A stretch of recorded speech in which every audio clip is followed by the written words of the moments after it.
Hey, baby, music.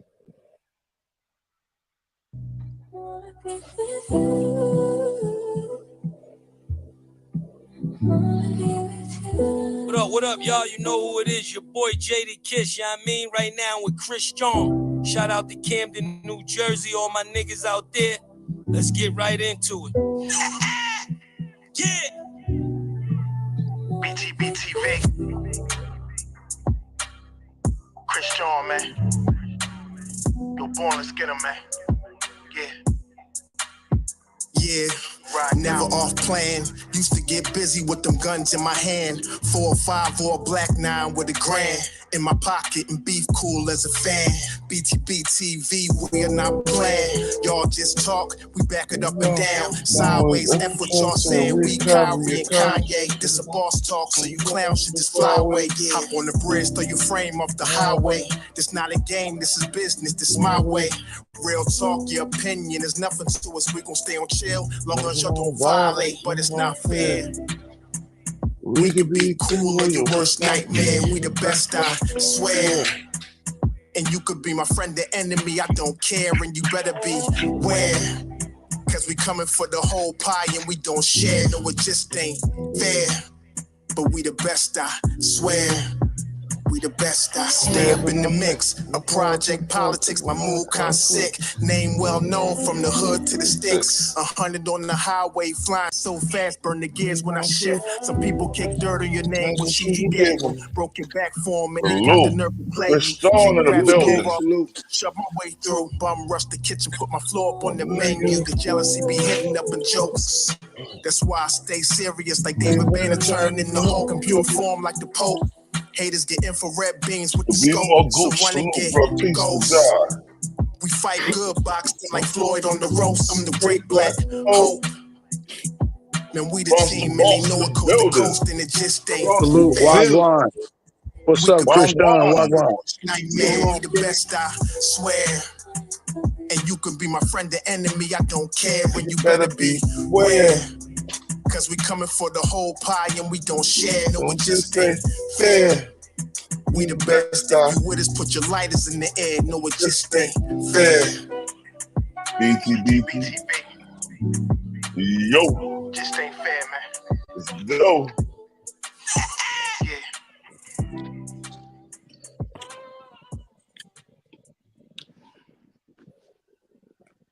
Just ain't fair.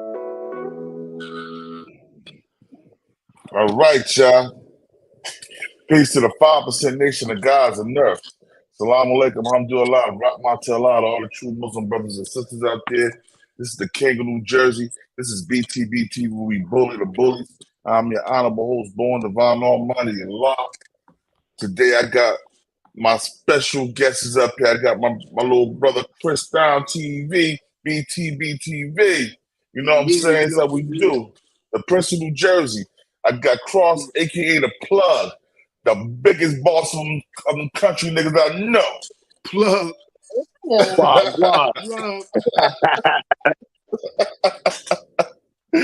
Yo, first off, man, let me start by saying my condolences to DC Youngfly's wife. Yeah, that's a sad situation. Man, I'm gonna say something. I'm gonna say I'm not being rude.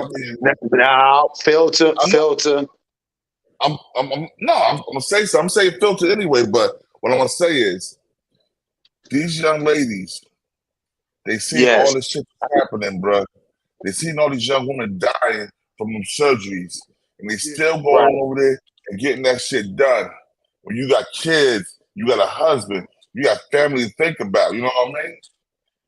If you can't get the weight off, don't worry about the weight. Can't work it out?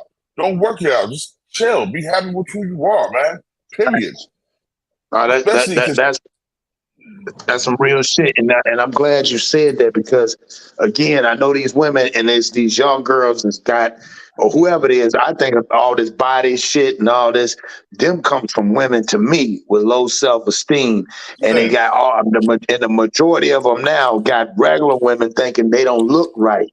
You got to have your ass propped up and everything, but then you taking your clothes off, you got all these goddamn marks over your body like Like, you know what I'm saying? Like a mannequin. Mrs. BTV Plus is the builder, the queen. Peace to my queen. Yo, we in here. Yeah, Sugar bomb, peace, queen. I see you. But yo, I'm gonna tell you something else. Like me, I worked in the strip club industry a long time, bouncing and bodyguard from different strip clubs and strippers and shit, right? And bruh, I seen as soon as they get a little bit of money, they start changing their body. They start. They ass is super big, and then years later, they all fat with that fake ass. So you think that's like, to them, it's like a rapper, like when it comes to like rappers, and then you got to have jury, they look at the ass and the titties as like chains to them. So they, you know what I'm saying? Like a sign of, I'm getting money in this industry type shit. Yeah, facts. True. Or you looking to snag a rapper. Okay, I'm with you. Yeah, that's sad, man. Them babies is gone. Just like I said, like, I mean, especially you got to get to this point in this age, you know, and this what I tell you. All these entertainers, man, they doing that shit. You know how many damn trainers out here in the world, if they would just laugh, them don't got the time. They don't want to put the patience in. They don't want to put the time in to get the results from their body. They just want the end result. And that shit don't mean nothing, because after you get it done, you still got to learn how to work it off and keep it off. Yeah. That's true, bro. But yo, I want you to hear what they were saying about what happened with DC Youngfly girlfriend / wife Jackie Wilson.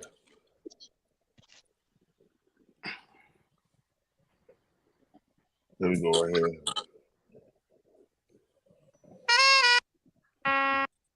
here. Another video. Breaking news. The wife of comedian DC Youngfly, known as Miss Jackie, has unfortunately passed away. That's right, y'all. Moments ago, the reports confirmed that Miss Jackie passed away while undergoing a plastic surgery procedure. All right, now again, the official cause of death has not been released. However, the name of her surgeon, Dr. Zach, has. All right, now, as you can see here on the screen, a picture of them two was taken 2 days ago, right before the procedure, and she didn't make it. All right, now again, thoughts, hearts, and prayers go to the family of DC Youngfly, as well as Miss Jackie O, and everyone affected by this loss, man. Devastating news. No one wants to get that phone call that you've lost a loved one unexpectedly. It's just unfortunate, man. I know people going to have their own opinions and things of that nature, but right now that's irrelevant, man. They need all the love and prayers, right, and support that they can get, because they're going to need it. You know, just scrolling through the timeline, seeing this pop up, it was just like, man, they have 3 children together. So, yes, definitely going to need a lot of prayers. So, with that being said, man, leave your thoughts and comments down. All right, y'all. I'm saying this. You got 3 kids. Why would you even put yourself in a situation like that, period? 3 little kids at that. Her kids ain't big. She got like she got like stair steps. 4, 2, 1, something like that. You know what I'm saying? Young. I'm not understanding that, man. And I feel sorry for the kids. I don't feel sorry for her per se. You know what I'm saying? I don't feel sorry for DC Youngfly because he okayed this shit. You gotta love your wife or your woman for how she is. You can't try to force. You can't just keep. Oh, baby, you can do this. You can do that. No, you go. Hell no, you ain't doing that. Right. You got because some women, man, they don't have they erratic. You know what I'm saying? Right. So sometimes they want to get a change, and it's erratic change. You got to be able to be like, nah, babe, slow down, chill. You know what I mean? And I mean, we seen Kanye's mom pass away. You know, we seen all these people what's she get a breast lift or something like that? Kanye's mom getting a breast reduction, right? Breast lift, breast implant. Right. We seen her pass. We seen people passing away. I mean, not recently, but you know, in the past. Yo, I know people that passed away from surgeries, bro. I do too. So I'm saying, like, after you see people dying from these things, man, it's like, man, let me chill. Well, see, I've never even met nobody who died of that. And I just think it's crazy. Like, if you rich, my question is, has he ever had that doctor? Did he ever have any file ups as she went? Because I heard that he took all her pictures and everything off of his internet because I guess he getting harassed by that shit. People coming at him about what did he do.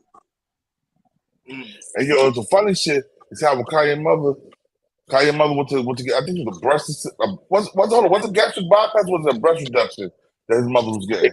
I think it might have been gastric bypass, yeah, because she wanted to lose the weight. Yeah, I remember that. To take the weight reduction. I know my bro's sister passed for that gastric bypass surgery.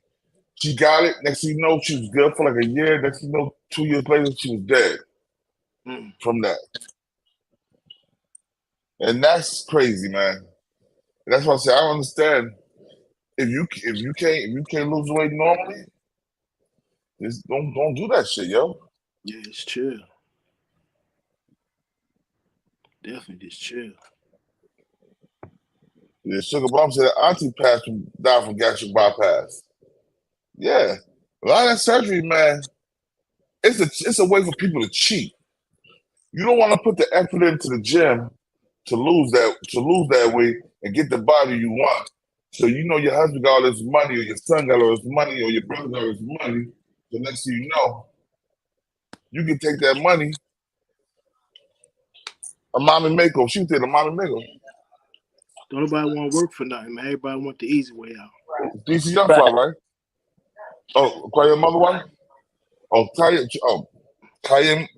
Kanye mother was getting the tummy tuck and the what? Oh, tummy She was tuck. getting a tummy tuck and something else. She had coronary artery disease already. Damn.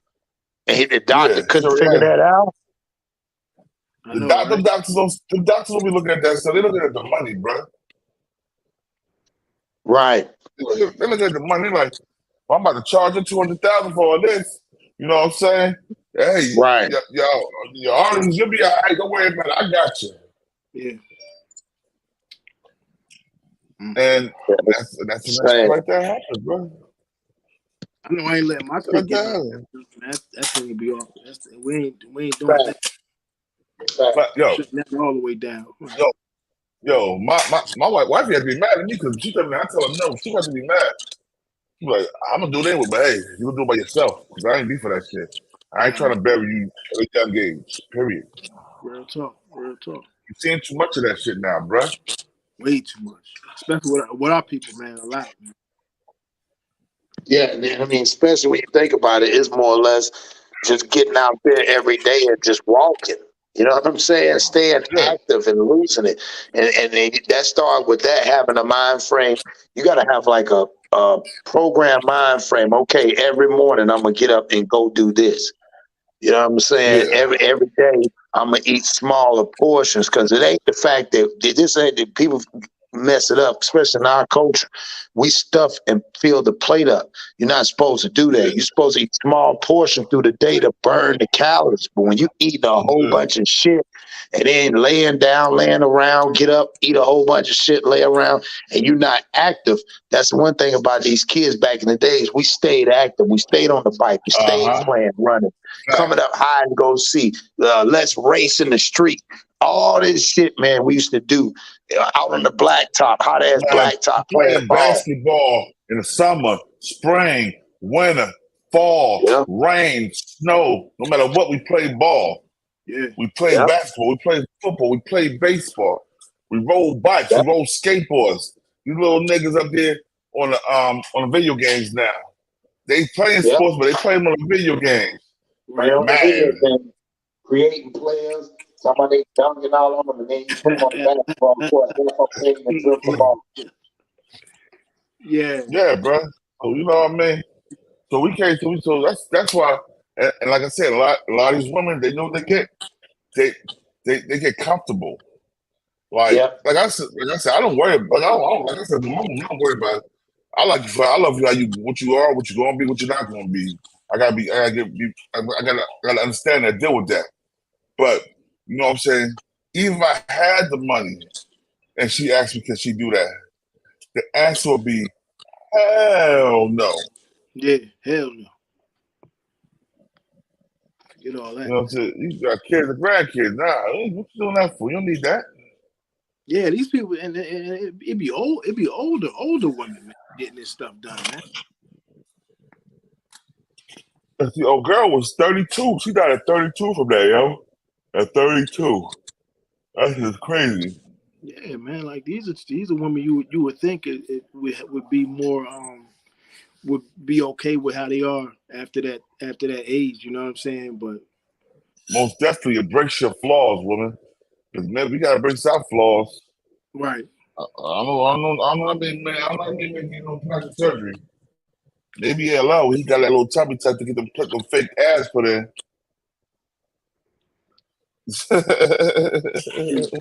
Crazy, man. It's way too much of that going on out here now. And you know what? I'm gonna say, what's that nigga name? Bandman Kevo? Yeah, that nigga, Bandman Keevy. Bandman Keevy. Man. Mm-hmm. That nigga got what's that called? What's it called? A BBL. He got a BBL. He got a BBL. Somebody said he got his whole body done. Bandman Kevo got a BBL. He said, and he got a lifetime. And he got a lifetime supply of baby oil. That nigga stay shining. Yeah, that nigga be shining, lip be shining, nigga lip glossed and shiny face. Yeah, like a plastic ass, a plastic one of them toys you get from Marshalls and shit. You know what I mean? Regular shit. You know, with Marshalls and Marshalls and them and TJ Maxx. He was like one of them TJ Maxx toys. Yeah. These niggas. That's a shame, but like I say, all these women are dying for this shit, bro. It's not something that's happening. Yo.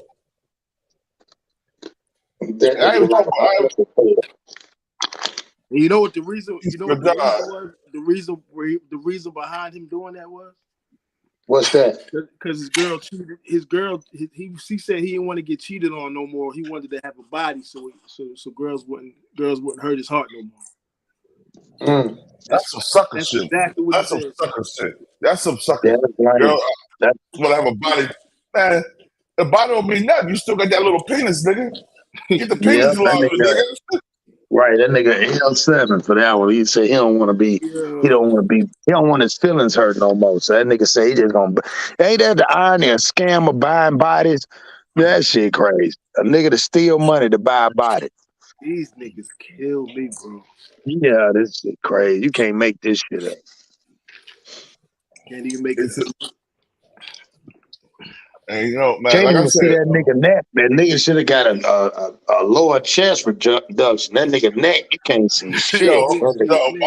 My man said, he said Batman Campbell got Iron Man breast and an ad package. Yeah, he did. Yeah, right. Yo, man, but it's crazy, but it's happening, bro. But yo, I don't want to jump with that story, but I'm gonna go back to that story. But I want to say what's going on with Jamie Foxx now. I want to try to hear this real quick, yeah. Hold on. That's a shame right here, but I'm gonna tell you this shit real quick. Necesitan compartir. Pero también, perdón. Visita tu concesionario Volkswagen hoy y obtén una gran oferta en el Fiat 2023. We're reinventing our network so you can deliver even more to your customers. An alleged source close to Jamie Foxx is claiming some shocking breaking news that the actor was left paralyzed and blind in his brain after receiving the Rona. I see you doing your videos. Welcome to Popcorn Planet. I am Andy Signor. This one's nuts. And look, take this with a grain of salt. I can't tell if this is legit or if this is some political maneuvering. I'm leaning towards the latter, but let's break down what is being alleged and now what is being picked up on a lot of sources. Radar Online, OK Magazine, MSNBC now has all sharing this source. And this source comes in from AJ Benza, who was on the Dr. Drew podcast. Now, let's go straight to the source. Here he is, AJ Benza, speaking to Dr. Drew about what actually is happening to Jamie Foxx. Let's hear it out and we'll talk. I think that this ties into the Jamie Foxx theory. I worked my butt off to get a story about what happened to Jamie Foxx, because it was all baloney what they were reporting. He's playing pickleball. He's here we go, y'all. The contributor to New York Daily News. Recently, Benza appeared on Dr. Drew Pinsky's show, Ask Dr. Drew, as a guest, where he broke the news and gave audiences the latest update on Jamie Foxx. As we all know, Foxx has currently been recovering from a medical emergency that occurred back in April. Sources have not been able to identify what exactly the medical complication was, but Jamie's daughter, Corinne Foxx, has been updating fans via social media. The last we've heard was that Jamie is currently undergoing physical rehabilitation at a facility in Chicago. Benza's conversation with Dr. Drew began with the host bringing up the question of certain Hollywood celebrities having to keep up a certain political narrative at all times. Dr. Drew's main concern is that the health of these celebrities are being kept under wraps, and if you speculate against the narrative, you become vilified. Aside from Fox, Dr. Drew also mentioned NFL star Damar Hamlin as another celebrity whose health was kept under wraps after a tragic incident. During the interview, AJ Benza would say that most people in Hollywood identify with liberal politics and that there is a code of silence in Hollywood where they do not talk about the COVID-19 vaccinations. Both Dr. Drew and Benza agreed that COVID-19 tests were mandatory when it came to filming and show business. Benza would tell Dr. Drew that he allegedly lost a few friends who received the injection. One who was in great shape and a black man. He would, of course, connect the situation to Jamie Foxx. I worked my butt off to get a story about what happened to Jamie Foxx, because it was all baloney what they were reporting. He's playing pickleball. He's responding on Instagram. No, he's not. Jamie had a blood clot in his brain after he got the shot. He did not want the shot, but the movie he was on, he was pressured to get it. And I'm thinking, is that why he blew up on the set a week before this medical emergency happened? What I found out from the man in the room was that the blood clot in the brain caused him at that point to be partially paralyzed and blind. Because if you read into what they were saying early on, he's communicating with us. That doesn't mean talking. That could be anything. And then when you tell me your father's playing pickleball, give me a break. Even TMZ is not reporting this. And I know TMZ's got sources who give them information, whether it's legal or not. Benza would then tell Dr. Drew that despite the fact that everyone has been speculating on the condition of Jamie Foxx, no one has been able to officially come out and identify what happened. A week after I broke my story on my show, Mike Tyson said Jamie had a blood clot in his brain. No one's gone that far to say that yet. Benza is referring to Mike Tyson's appearance on the PWD podcast, where they spoke on Fox portraying Tyson in the upcoming biopic. On Jamie's condition, Tyson would say he's not feeling well. They said a stroke. When it came to the secrecy surrounding Fox's condition, Page 6 reported that Tyson said, if we don't know about it by now, they don't want us to know. What do you guys think about journalist AJ Benza's latest reveal regarding Jamie Foxx's health condition? Let's talk about it more in the comments below. All right, hold up. Wait a minute. We're not going to go there. We're not going to say that. We're not even going to allege that because we don't know how true that is. You know what I'm saying? We ain't gonna say that's true because he got enough money where he could make that shit disappear like Magic Johnson. You know what I mean? So I ain't gonna say that. But I'm gonna tell you something. They said he took the COVID vaccine and they gave him a blood clot in his brain. Now how many days before did he get the COVID vaccine before he had the stroke? I'm guessing they're talking about like within a 1 or 2 day period. Oh snap. That's how it sounded to me. A 1 or 2 day period. But you also know it was a bunch of other stuff that led up to, I don't know if you can find it. Like maybe you can Google and find all the problems Jamie had on the set. Like from the people that tried to sell him the watch. and somebody was trying to sell him a watch, and he got rid of one of the guys. I heard it was fights. I heard people was walking off, even, which was weird. The girl Cameron Diaz that didn't even want to didn't want to be in the movie, came out and said, Jamie, you know, after all this shit, which was weird because he asked her to be in her movie and she was happy, but later on she said he was difficult to work with. That's why she didn't want to do it. All that shit was weird, bro. All that shit, like even down to the damn stunt double to turn his face into an AI. You know what I'm saying? Because you got to remember, this was his first coming out. They said one of his first coming out directed movies. It was actually going to be funded and backed by him. So I just think that shit weird. And the fact that it happened in the A, you know, I don't know if it happened at Tyler Perry Studios. I don't know, but it's all that shit just weird to me. Yeah, it is. Man, it's crazy though. You think about it, man. They probably want a bigger cut of that movie. They probably injected something else to them that wasn't the COVID vaccine, bro. Well, you got to remember too. Now, think about it. If you wanted to be on a movie, just like a lot of the battle rappers, like even Cristiano, back then when they had the pandemic, I was supposed to go to a battle rap. Then you had all the battle rappers before they came had to either be tested or they had to be tested there, and then they had to be tested before the thing. But if you had it, you either had to go get the shot or they provided it. Imagine, you don't know who provided you them shots. I don't care what nobody say. If you rich, that's why. Go ahead. Think about this too. Somebody can inject air to your body, and air can shoot up to your brain too. Yeah, and like I give you an example. Like last weekend when I was in the A, Black Rambo had a party, so I'm up there, and you know, CW and doing all of us up there. My thing was, you know, people come and bring you drinks.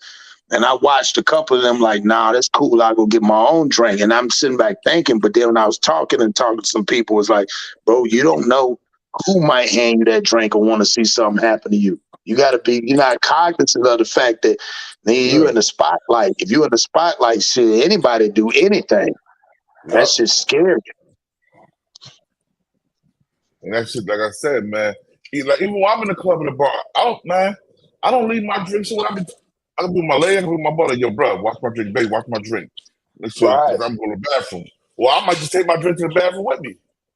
Right. It depends on how I'm feeling that day. You know what I'm saying? So think about it. He's a famous star.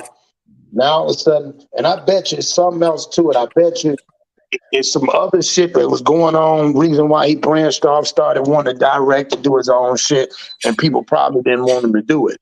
And that's why I feel like he had all them problems like this shit. Just imagine who the hell fires somebody, who the hell that works on the set, come to a dude that's directed and say, hey man, you want to buy a Rolex for $50,000.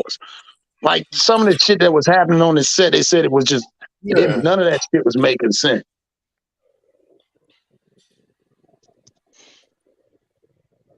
That's the sad part, bro. Yeah. They're trying to sell a Rolex on the set. Yeah, I don't know if you can pull it up. If you search it and see all the type in mishaps at Jamie Foxx's set. This shit just weird. And then, like I said, I mean, you think about it. Anytime one of them big time people, whether it be Will Smith or them dudes, when they really want to break off and do something big, boom, they got their ass. They destroy them, take them out the map. Then they turn around and then they do that to Will Smith and then give you a movie like a slave movie. Yeah. Like they did Denzel. All that shit Denzel did, they had to shut his ass down after he was like, damn, it's messed up. They said, okay, you good enough. But we're gonna give you an Oscar, but you gotta play a corrupted cop that sell drugs and kill people. Think about it. In a poor poverty neighborhood, you known for setting people up, and he got an Oscar, not for Glory, not for Malcolm X, not for none of that shit. That's the shit that bothered me. But you got an Oscar for Training Day. His favorite saying, and through the whole saying, everybody know, my nigga. That's what he's known for. My nigga. Ain't that fucked up? That's what he's known for. Telling a white boy, my nigga. People don't see the play in that. And he got an Oscar for that. Not fighting against a white man that was whooping him and him was a slave trying to, you know what I'm saying, and made history. Not that shit. No, not that. He did get an Oscar in that movie. He got a best support actor Oscar in that first movie, Glory Days. Glory, right? Glory. Yeah, he got his. I'm talking about it got an Oscar, not a supporting cast. I'm saying his first Oscar out of all those, because we gotta understand that white boy Matthew, he wasn't a star, man. Everybody know Denzel was a star. You know, the most powerful scene when he stretched his arm out and he took the whippings and look, and that tear fell down. That was the most dramatic shit. And they don't talk about that shit, but they want to give him some shit for a nigga with a goddamn do-rag on and a leather jacket and a bunch of chains on and a cutlass on on hydraulics. Crazy. Here we go right here. This is my boy. He's my boy right here. Viral hip hop news on System.com right here. Hold on 1 second, y'all. Brother, listen up because he be getting this Start yours at purdueglobal.edu. Men's Warehouse, fit to your unique build and wedding. Look. Online, Amazon, and more. I got mine. Go get yours. Link is in the description. Coach your brand here. Jim Bellin, if you're not.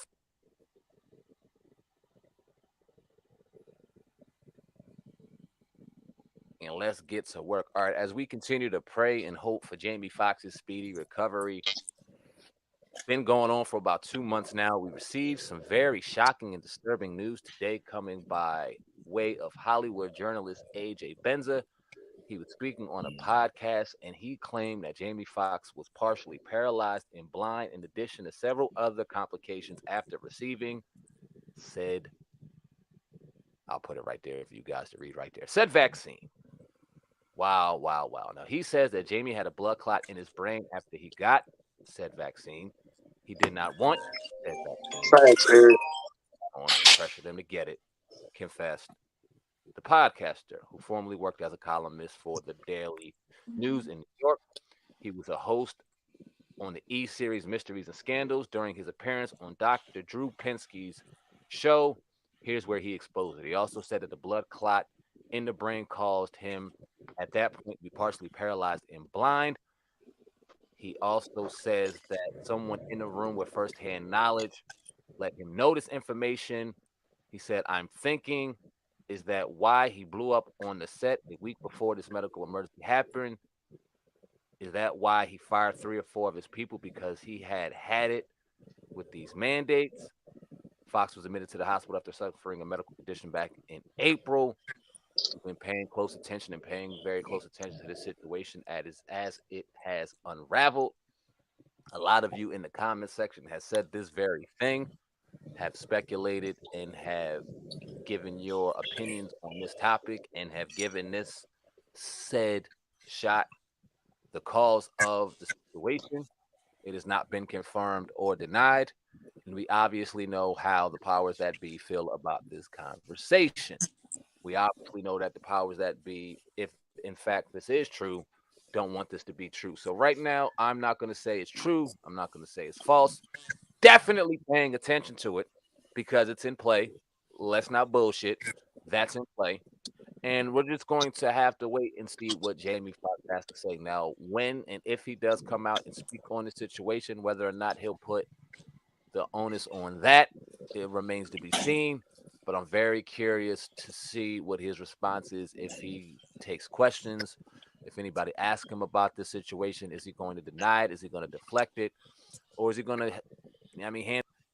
All right, y'all. We're going to listen to what Carmen Diaz had to say about Jamie Foxx the day he got sick. This is fair uses spill today. Hold on, y'all. Health battle. The actor's been hospitalized for more than a week after suffering what his daughter called a medical complication. He was taken to the hospital and it was bad. I just couldn't, everything out of me. I just started bursting into tears. Gather around, folks. The wait is over. After weeks of suspense and guesswork, Cameron Diaz has spilled the tea on Jamie Foxx's hospitalization. Get ready to buckle up and take a wild ride with us as we unfold the juicy details. According to Diaz, Jamie's road to recovery wasn't a cakewalk. Apparently, he had a terrible time leading up to his medical emergency. News has it that a month before his hospitalization, Jamie had collapsed on the set of a movie being shot in the UK, which resulted in the firing of multiple production staff members. If that wasn't enough, insiders have revealed that the man had been under immense pressure and his workaholic tendencies had gotten to him. He was so stressed that even Cameron, the ever-pleasant and cheerful Diaz, was finding it challenging to be around him. Jamie has absolutely been troubled throughout. Man, pause that, please. Now there seems to have been a Why they detailing her as the happy-go-lucky and he's the stressed out dude that can't take it no more, but he hired her and they bring her on there. He's a comedian. How is he stressed out? He the funny guy. You see what I'm saying? Like they said, oh, you know, she's the nice girl and she brought her little laughter. Man, nobody ain't seen her in a long time, bro. Don't nobody know what she had going on. Right. Nah. I don't like that way they be putting to make it sound like he was goddamn, like he was going crazy on the set. My bad. Go ahead. Right. Go ahead. Chris Sean, what you had to say, bro? Now I was just thinking, like, being as though nobody really seen Jamie since that happened, you know something wrong. Mm-hmm. And why all of a sudden she coming out now? Why is she? Everybody telling a story about him. Right. Damn. Been a good reason for it. The insider said. Another insider also spoke on the same saying. Jamie is being a total pill, and sadly Cameron's bearing the brunt of his foul moods. Foxx hates that she is the center of attention. The question on everyone's mind is, what could have possibly caused Jamie Foxx's intense stress levels? Let's delve into the nitty-gritty and see if we can find out. It turns out that Foxx was the target of a nefarious plot. That's right, folks, he was caught up in a scam. And it wasn't just any scam, it was a whopping £33,000 one. The production of the film came to a grinding halt when news broke about the heist. Reports suggest that an employee on set tried to pull a fast one on Foxx by asking him for £33,000 in cold, hard cash. But wait, there's more. This shady staff member even tried to sweeten the deal by offering Foxx a Rolex watch as part of the bargain. What a sleaze. However, Jamie Foxx wasn't having any of it. He immediately called the cops on the dodgy employee and got an investigation launched. This film has been a bit of a nightmare. There have been a lot of delays. Visit Progressive.com to see if you could save on motorcycle, RV, and boat insurance. Here's where we make sure our Blue Bunny Soft is super soft. Music to my ears. Especially with the weather thanks to filming outdoors in London in winter, but the latest issue is a bit more sinister. One staffer has been sacked, and there are investigations after someone tried to get access to £33,000 in cash from Jamie Foxx. It sounds as though they tried to offer up a Rolex watch as part of the deal, but now there's an investigation into everything going on. People will be glad when this thing finally wraps. The source said, as if Jamie Foxx's hospitalization and the £33,000 scam weren't enough, there's more drama to unpack. Brace yourselves. Reports suggest that a bomb scare occurred on the filming set in the UK. Can you believe it? The production team found an unexploded bomb from World War II at the shooting location. And, to make matters worse, this happened right before two crucial action scenes featuring Jamie were scheduled to be filmed. Talk about adding fuel to the fire. It's no wonder that some people are speculating that someone may have been out to get Jamie. The situation has become so intense that even Cameron Diaz is afraid to return to the set. Reports suggest that she appeared stressed and anxious as she prepared to film her first scene since Foxx's medical emergency and hospitalization. In fact, in photos obtained by Daily Mail, Diaz was seen receiving a comforting hug from her teenage co-star, McKenna Roberts. It seems that Jamie Foxx's medical emergency has taken a toll on Cameron. In fact, she has even revealed that she's planning to retire from acting after filming the ongoing movie. According to insiders, Diaz is fed up with all the drama and confrontations that have been happening since Jamie's hospitalization. On top of that, the 50-year-old actress is tired of the long working hours she's putting in.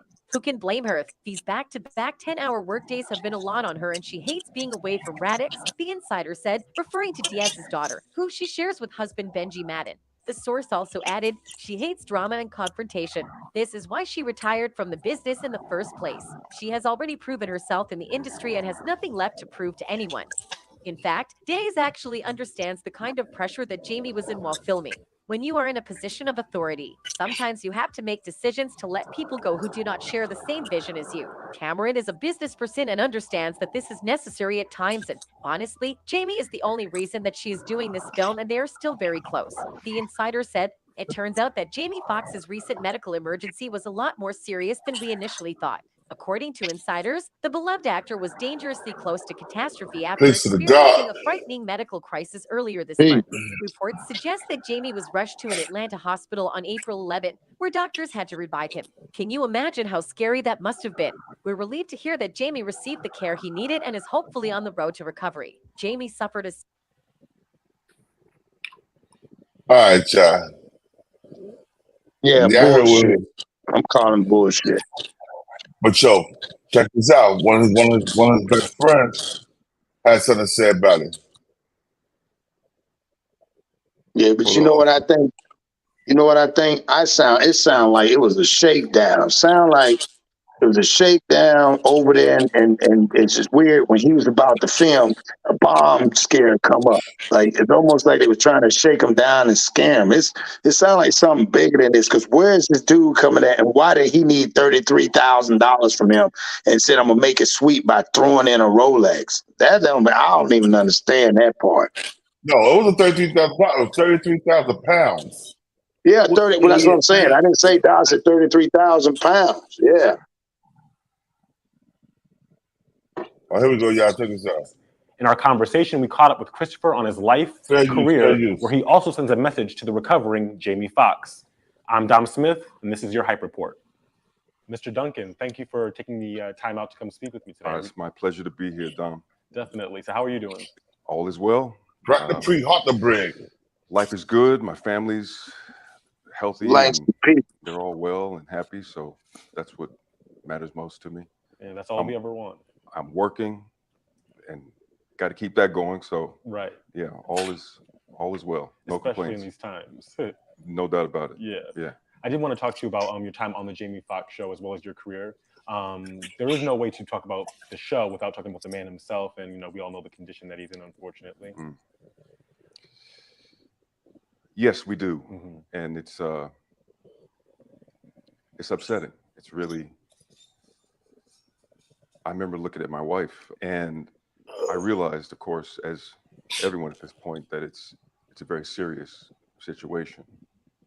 When I first heard about it, I thought, okay, I know this is a stressful business, especially on the level that Jamie's dealing with it in terms of so many different projects. He's at that A level in films.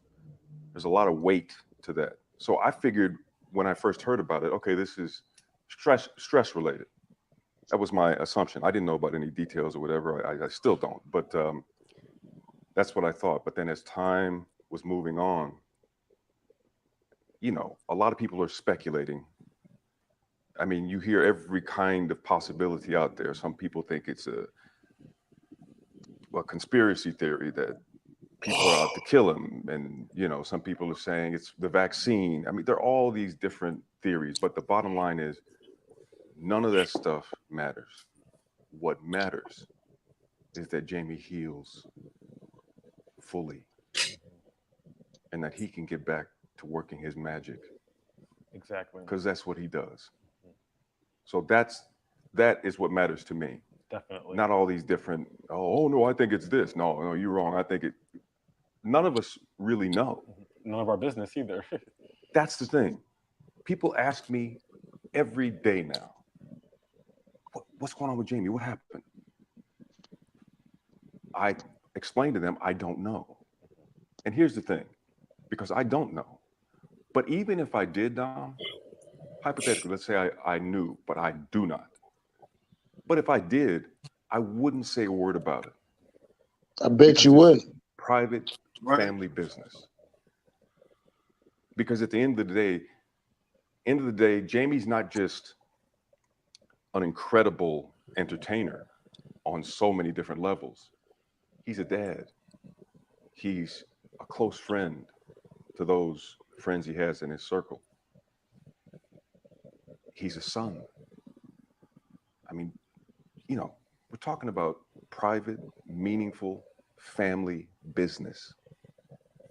So even if I did know, I wouldn't say a word. I wouldn't. And that's very appreciative of him, especially from his side as well. Have you spoken to Jamie since the incident? I have not. As soon as it happened, as I said, I thought it might have been stress related. I sent him a text. And I'm sure he's probably received who knows how many texts, right? In support. I was letting him know I'm pulling for him and that I was. He lied. He lied. He call it bullshit too on him too. Braxton, you know that's that light skin effect shit Kennedy was talking about earlier. You think Braxton know what happened? I remember when I went to jail. The only time I ever went to jail in my life was on some nigga tried me. I put my hands on him. He called the cops on me, right? But I was only in there for 2 weeks, right? And when I got the first day I got in there, I'll never forget. It was like a holding cell. It was like 20 of us in there, and they was taking people in the it was like an office where they was giving people shots, right? Yeah. I was watching, and I was watching like what they was doing, and they hit my man with like 10 shots. No, I ain't even exaggerating, bro. I mean, like shot after shot after shot. I'm like, yo, why they shooting everybody up like that? So was them 10 shots all at one time or like throughout? Back to back. Damn. And I'm like, yo, why they shooting us up like that? Right. Because I'm like, this is my first time ever being in jail. I'm like, I thought that was like some routine. Nobody knew. I ain't never heard of no shit. You heard of that shit before, God? No, I know they try to give you the tuberculosis shit and a couple other shots, but I denied the TB shot.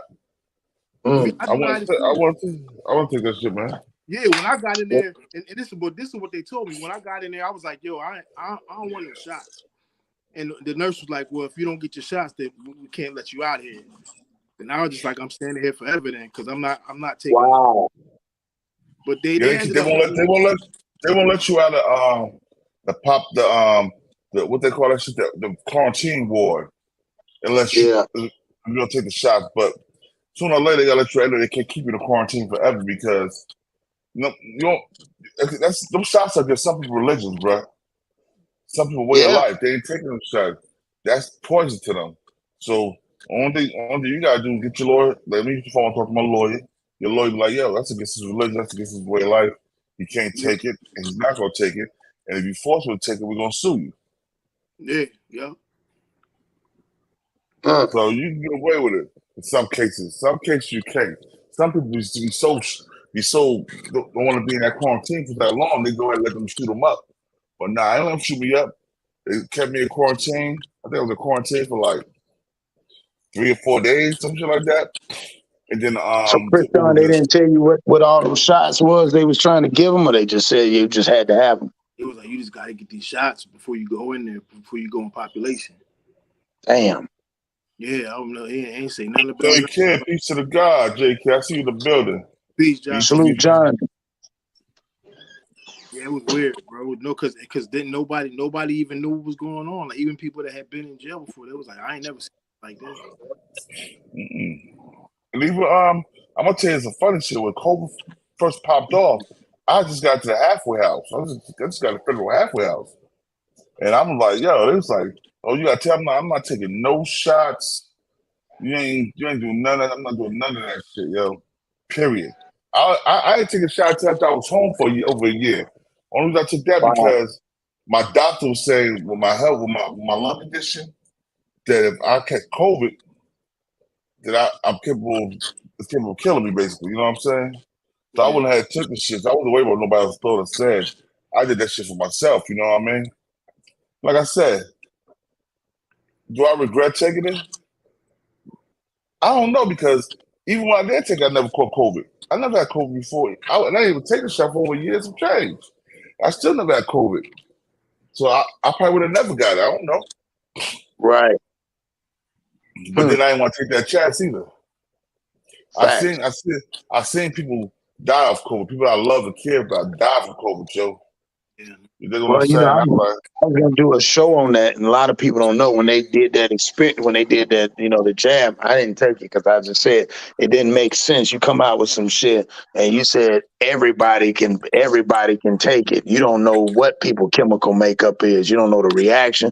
So to say that, I just didn't do it. But they came out with somewhere, you know, a lot of those young kids. If you ever look at the story now, a lot of these young players, like that one that got hit that time playing football, and everybody said, well, you know, that's just a common hit. And it's sad, and I hope we don't see a lot of the young ones this year playing sports fall out, because they said that shot, it inflames and it causes disease around the heart. You know what I'm saying? It gives the after effect around the heart, and it targets a lot of kids that are in sports related. Yo, You know what I'm Cross, saying? did you hear over 200 athletes from high school to college over the past couple of years have died already because of that. Yeah. Just Yeah, falling and they out. said they said it targets the young, and it targets. Think about it. It targets young from 8. I think it's from, like they said. I want to say 13, from 13 to maybe 20, like in 21, 22, and it's all athletes. So when you think about that, why would it target athletes, and who is the percentage of makeup of athletes? You see what I'm saying? What culture makes up in the NBA and the NFL? So you're talking about, like you said, a lot of them died like that, and people don't know that. Yeah, they just be falling out. Yo, breaking news. Troy Ave almost dies again. Come on, what's up with that? I saw that. Let's see what that is about. Anthony L. Kelly, right?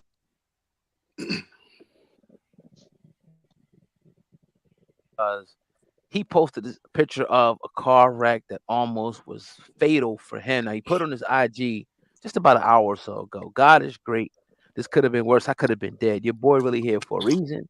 I don't care who annoyed or heard it enough. I'm going to keep praising God. Shamelessly, I'm going to keep influencing others to spread love and destroy hate and be productive, contributing members of society instead of cancers and bombs. You know why? Because all that genuine good I be putting out with no strings attached or expectations always seem to come back tenfold in the form of a blessing. It just really is what it is. This message might be long, but it's true. I urge everybody to spread love and positivity. We got one life. Enjoy it. It's over for the Lambeau Row. I ain't even have this a year and it's smashed. I was mad at first, but who cares? All this can and with the grace of God be and will be replaced. Don't ever cherish nothing with. Yo, you ever notice once a nigga start ratting, he get real religious and shit. All I know is I think he took something that a regular nigga would do. Would sound like, nigga, you ran in the back of somebody, or you was fucked up and you hit something, and then now you want to turn that into something like he almost died. Nigga, the truck don't even look. I mean, come on, you probably could back up and drive the motherfucker home, bro. Let's be honest. Come on, bro. God. Nigga on top of the car, like, well, you know, it's only material thing. Well, then why you put it on the picture and say I almost died? Nigga, you got a fender bender. Yeah. Come on. Y'all always die for women. I mean, damn, I guess you're right. When niggas get to telling on people, they get very sensitive. And he ain't went to the doctor. He ain't got no scratch. He went in the hospital. He got an offender. Right after the joy, he jumped right on top of the car and took a picture right after it happened. Oh, come on, man. This sound like he probably couldn't keep it and wanted to insurance it out or something. I don't know what the fuck that was. That sounds like some East Coast shit for real. Your God is good. Cherish the people you got. Nigga, that's a Lambo, man. I ain't had it. But then he said, look, it's about bigger than that, about not being materialistic. But then he talking about how I only had it for a year.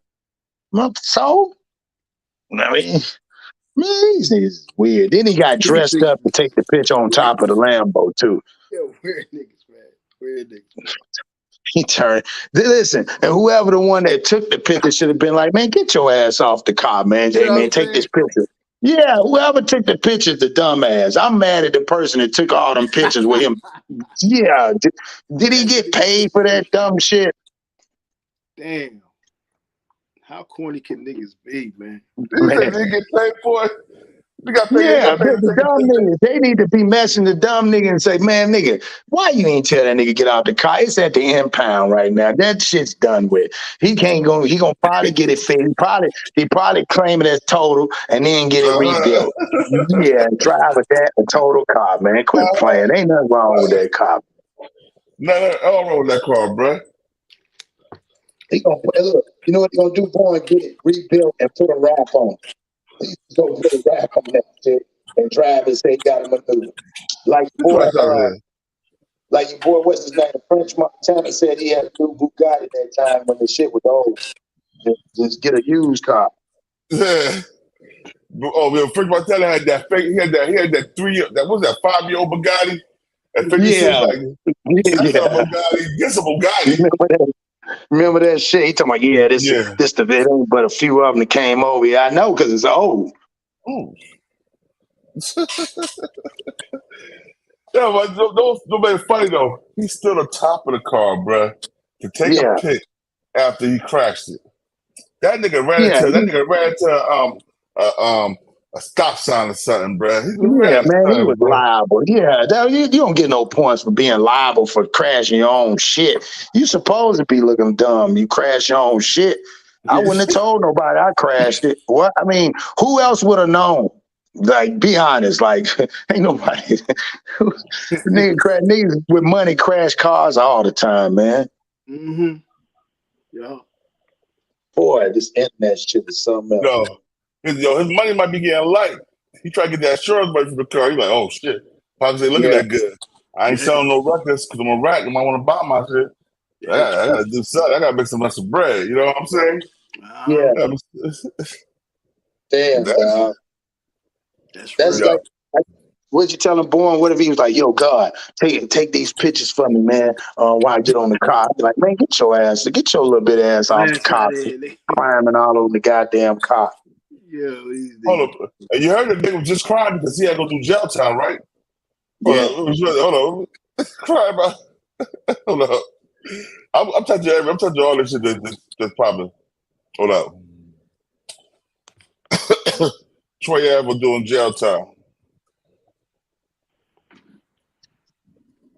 That's funny, dog. Yeah, that's an insurance scam right there.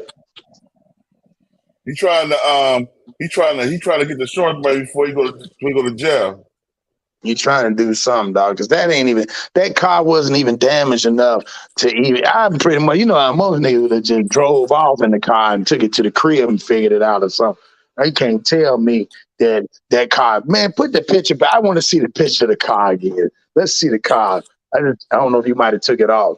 I just want to see. I ain't even look. No, man. If anything, his pride was hurt. Yeah.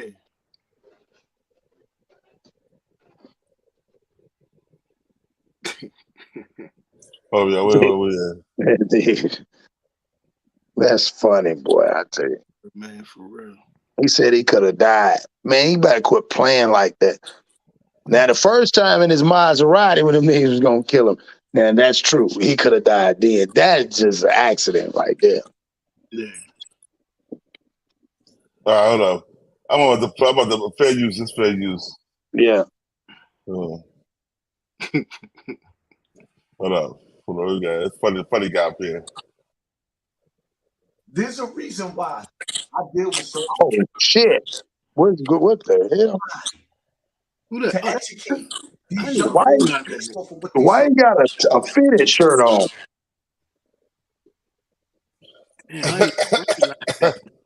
Shall we begin? Shall we begin? I've been waiting to get at this topic right here real quick. He built like Bandman Keevan. Once again, there's a reason why I deal with celebrity gossip. There's a reason why. Fair use. To educate these young boys based off of what these celebrities do. Now, let me read this real quick, right? Pre-sentencing today. Y'all pray for me. Would you believe after the evidence, I still gotta go to jail, even though I feel like it's self-defense, and even though I feel like my friend should have took some of the weight? off my shoulders. That ain't the reality. The reality is in New York, we don't have traditional self-defense. The reality is I'm charged with attempted murder on a person that shot a bunch of innocent people, attempted to murder me and kill a real one. Rest in peace, Banger. I'm charged with possession of his weapon. The reality is that my friends who were in the car were only down for the good times. They were down for the bad times. They weren't down to take a gun charge while I took the attempted murder and weapon possession. That's when the concept of team became a myth. That's when I realized the streets is a myth. But regardless of all that, I'm going to take whatever comes with this. With my chin up and 10 toes down, I hope y'all use me as an example and learn from my mistakes. So you or your peoples don't make the same ones. Everybody claim they real until they get put in a real situation. Don't ride for people that's just riding with you and not willing to ride for you. Rest in peace, Banger. Real ones live forever. My son won't make real men. All right. My son won't make real men. He's trying to be funny. Now, shall we begin? All right, check this out, right? First and foremost, right? So let me get this straight. You go to the club, as in the courts, being that you like to bring up the courts, you gave the head nod for Banger to approach Taxstone. And Taxstone hit him in the head with the headshot. Rest in peace, Banger. No, there's no nice way to say he got his snot box rocked. You dig? So, under your leadership, you got your man TV turned off, got his snot box rocked. And then, to top it all off, you want your mans to go do gun bids for you? They had to cry. Hold up, heal up, wheel up, bring it back, cause rewind. Stop stealing my shit, 10 toes down. So you want your mans to grieve over a decision you made and try to justify that caused Banger to lose his life. Somebody died that night, and you want your friends to take the guns for you and go to jail? So hold up, wait a minute. All in one night, you wanted somebody to die for you. Banger died for you. Then you want your friends to take the 2 guns that was in the car that you got charged with. So you don't deal with nothing? I mean, because you're not doing time for attempted murder. That's why you testified, you snitched. And they talking about giving you a year in jail. You got 2 months in, so at most you probably do 6 to 8 months, which means you walk away still good. Because all you got to do is go in there and do some push-ups, some dips, and some pull-ups, and then you coming home like a monster. You got 8 months to work out, if that's what they give you. But you want it, heal up, wheel up, bring it back, come rewind. Somebody got to die. That was Banger. He died for you. Now you want somebody to go to jail for you so that you can sit out here and benefit or promote or use Banger's death as promotion to boost your career. God don't like ugly, but you still got off good and you complaining? So your friends ain't shit because they won't go to jail for you after Banger died for you? You think about it. On top of the fact that you better hope you only get a year and you end up in the 6th building, because all of you people that was sitting up there clapping and egging Troy Ave on after he told, talking about good job, when he go to jail, he better hope he don't end up in those jails where they ain't feeling the rats, because they're going to make it hard for him. And right now, Rikers Island is hard. He better hope he got 6 building time. And he better not go to CMC status Let me let you know right now, right? I probably shouldn't be telling you this, but I'm gonna put you on point. You end up in the same house that Taxstone was in CMC, and you mess around and you get up in there. There's somebody up in that house that's a monster, that's in CMC status. So you end up in there. I'm not even gonna say his name, but if you end up in there with him, you're gonna have a problem. It is what it is, man. Hit that like button, hit that share button, hit that subscribe button, and pay attention to your circle before they hurt you. See, here's all right, y'all. And I want to say one thing too. I want to say one thing, right? Well, a lot of people, everybody's saying rest in peace, Banger. But listen to the shit Banger used to do. Banger used to punch artists in the face with Troy Ave.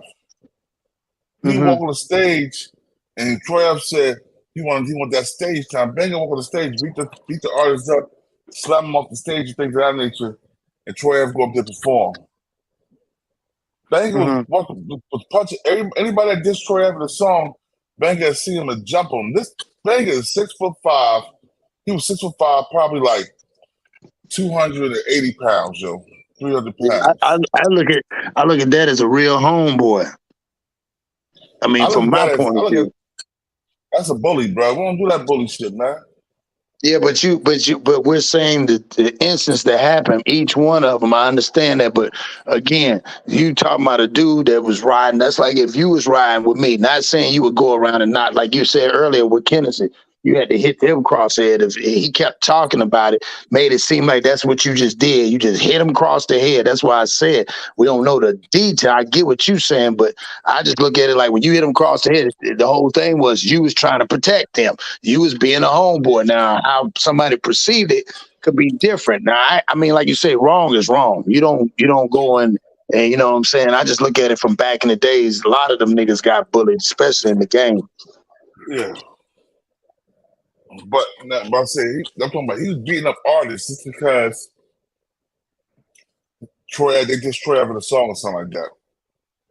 You know what I'm saying? Like I said, I'm 6'7", bro. 300 some change, right?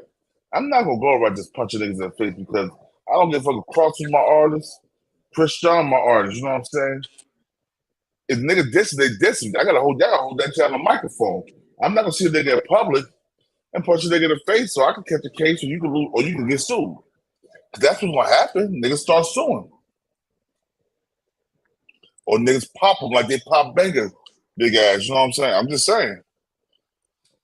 Yo, I mean, like you say, and my thing is, you got to remember the reason why I said he was a loyal dude because he was loyal by default. Because a lot of times, like you said, he jumped off the porch because of his homeboy asked him to do it. Now, no, we can't say he was, the smartest nigga and the sharpest nigga in the tool shed, but at the end of the day, that was his homeboy, and he only doing what his homeboy asked him to do. Even though it's wrong, we done all did some dumb shit our homeboy asked to do. He just doing it, but I think, like you said, I think he was the brains, per se of the whole thing, and he kind of manipulated and played off his homeboy. That's the way I feel. I feel he played off a nigga that was loyal to him. Yo, Chris John, what you think about that shit, bro? About what? Nigga, you ain't paying attention to what we talking about, bro? Nah, I heard a little bit, but I wasn't. Now we talking about how Banger was walking around, walking beating up people just because they dissed Troy Ave music or they dissed him on record. He's walking up, punching him in the face, beating people up for no reason and shit like that. You know what I'm saying? Oh, just cause they ain't like Troy Ave? Yeah. Nah, that's corny, bro. But what I'm saying also, I was telling him, Chris John, is the way I look at this dude, if he walking up niggas out for his every time, it's been not just for him because he could do it. He doing it for his homeboy. Like I said, I think he just played. He was just loyal by default. We got his ass in trouble because the nigga that was with him, knowing that he can't fight per se, is putting the big niggas like, I can't fight. I'm gonna go get my big brother type shit. Right. That's the way I feel like Banger probably looked at him more like a brother, and maybe Troy Ave didn't look at him like that. Maybe he looked at him like, hey, nigga, this just business. and played him. That's how I feel like he played him, because he ain't really saying too much about the family, nor is he humble enough to chill the fuck out. You know what I'm saying? But like y'all said, but he about to go to jail, so maybe he doing all this to keep his name in the algorithm or something. He do got to go to jail though, right? Yeah, they don't know how much time he got because with attempted murder, got to deal with that, right? But he still got the 2 gun charges that's pending. Oh, okay. And you know them gun charges. Yeah, I know. He got a year. He got a year for testifying, right? Yeah. But then again, he still got the 2 gun charges he got to go to trial for. I'm surprised. I know, like in VA and places like that, I'm surprised they didn't charge him for per bullet too in the gun. I know in VA they do the charge for the gun and the bullets that's in the gun. Oh, I didn't know that. Yeah, they don't play with the guns over there in VA. They'll charge your ass with the bullets in the gun. Same way they do if they catch you. Say, for instance, people don't realize. Say, for instance, you grew some plants at your house. You grew some plants at your house and it's illegal. One plant, you can get charged up to £1, and it could be a little bitty plant, and they'll charge you because they say it can produce up to £1. So they can say you were cultivating to produce per pound, because they look at each plant per pound. People don't know that. That's how they play. True. Yeah. That is true. But like I said, go ahead. Even when I seen that little nigga, the Mighty Mouse nigga, what's his name? Yeah. What's that nigga name? Hold on. Banger brother. Trife Wankster. You I seen Trife Wankster, right? El Campo funeral, bro. That boy, he didn't even look like he had no energy. He was about 5'2", bro. Like he was like, I can lean my forearm on his head and just lay like this, right. you know what I'm saying? And I saw all that tough shit on the internet. I'm like, yo, bro, you ain't even built like that, son. I can see y'all all use your brother for muscle. Y'all all use your brother for muscle, because none of you niggas can beat your way with wet people bag. That's why you niggas scared to go to jail. That's why y'all start telling. That's why you think it's all right telling, because you know y'all can't survive in prison. Right. You're gonna have to. So what do y'all think? What do you think he's gonna end up getting? Well, he probably get a couple of years, bro, for the gun, and the year he got for the attempted murder. They probably run shit concurrent. It probably be 2 years concurrent. He probably do a year for that shit, bro. New York is real light when it comes to citizenship, bro. You don't do 85% of your time in New York. You might do 65% of your time in New York. 65, right? Or 50%. In New Jersey, you're doing 85% of your time. You think anyway by him being who he is, since he already did that, they probably put him like on house arrest or something? Nah, I ain't gonna house arrest, but he gonna go by that wall. Okay. His ass going to Rikers Island where rats don't survive. He might get his game up. No, somebody gonna stick that nigga up like a human porcupine, bro. A human pinata. They gonna crack. So question. So do you think him being in there? I guess the question I gotta ask, because like I said, I know you mentioned how Banger was behind the walls. How was Banger looked at behind the walls, and did he have any people? You feel what I'm saying? Like, you know, if he was that tough, he had to have a bunch of other niggas that was even, you know what I'm saying? But listen, Banger brothers is not fucking with Troy ever. His family not fucking with Troy ever like that. No. I'm saying far as the safety for Troy Ave behind the wall because of Banger. No, he ain't gonna have no safety because of Banger, because everybody blame Troy Ave for that shit. Then you gotta think about it. When you go by that wall, Taxstone got more clout than all them niggas behind that wall. I ain't think about that. Damn, I ain't think about that. See, we ain't think about that. He waiting on him like, hey, I've been waiting on you to come. Man, how the world come? I ain't even think about that. Now that's a whole nother topic. That shit's a whole shit. They're gonna be locked up in the same jail. I don't know. You think so? I'm saying Rikers Island, they're gonna be locked up Rikers Island together. Because Taxstone ain't get sentenced. They waiting to get sentenced. So he's still on Rikers Island. Oh, so he gonna be there when okay. And I'm pretty much sure people, by him being in there, shit, that's home for him. By all these years, he done earned all the respect, I bet, up in there. Because you know how tax is, and he'll fight a nigga in a minute. So he with it. Yeah, That's an interesting one. So then that could be does Rikers got PC? Yeah. Then we'll see. They Then got segregate unions. Like you said, he might go another PC, bro. You don't know. Yeah, I can see him going to DC. I can see him. Yeah, those type of niggas go to DC. They go to them spots up there for a minute. Oh, I got one to ask you. I don't know if you saw it. Maybe you can pull it up now. What do you think about your boy Gunna trying to drop his new joint? And they had a snippet. He said some verse about something about tattletelling and all that stuff or something, but he got secured. I don't know if you saw that. But Gunna just came out and said he about to drop a song. And your boy said, your boy, who was it?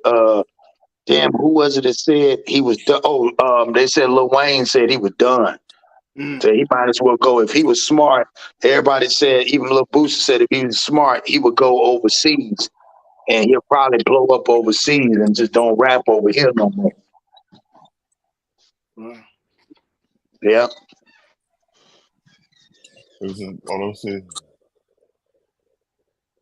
Well, does this right here? It just dropped today about it.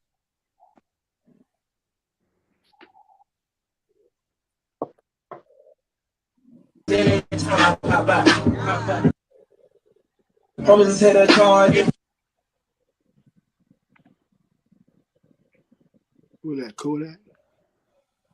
No, I don't know who that is. Or at least semi-decent quality that we've heard. And it kind of has the internet by storm. Now, first of all, I'm just going to say the obvious, whether you hate Gunna, you love Gunna. That snippet is fire, okay? I'm not going to lie. I do miss a bit of Gunna's music. Gunna definitely has a wave, and I love his style. Now, unfortunately, he wrapped himself up in the whole YSL thing, and he kind of halted his career. Now, people are saying that he has responded to the snitching accusations because he raps in this snippet, "He forgave me for my sins. Now they mad I got out." Now, some people are saying he's talking about Young Thug forgave him, but like the way that it's kind of worded is like he's just talking about God. I'm pretty sure he's talking about God, unless he's referring to Young Thug and like the way that. No, he's talking about the Fed. Usually people are talking about God repenting, something like that.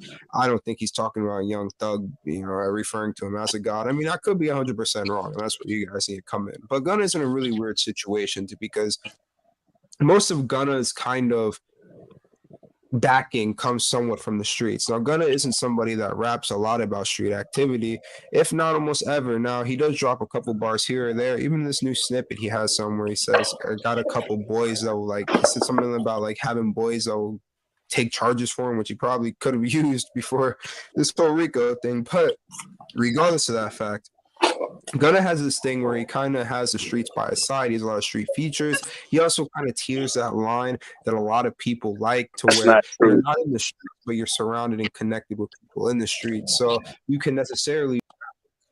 All right, man. Check this out, man. Yeah, I don't think that's that. Yeah, he talking about some heat street and all this other stuff. That ain't true. I don't know what he talking about.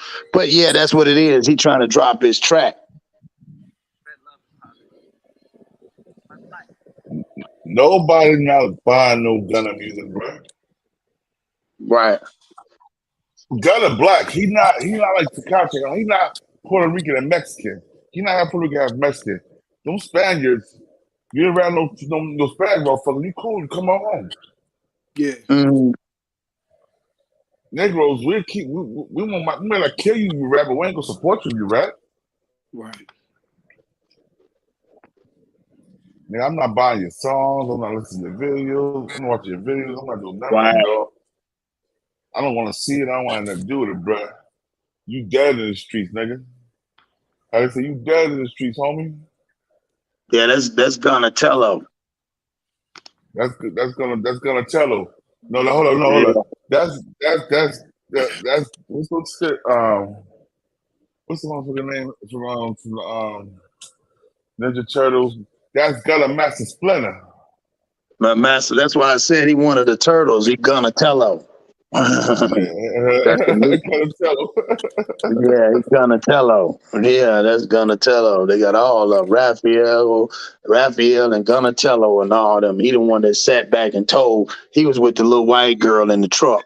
You know, the news reporter, white girl. Yeah, Donatello was with the white girl doing the news report in the Ninja Turtles. Telling everything. Mm-hmm.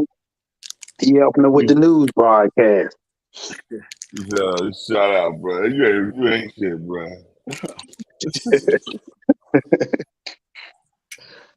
Yeah, but that's just crazy, man. That's unfortunate, like you say.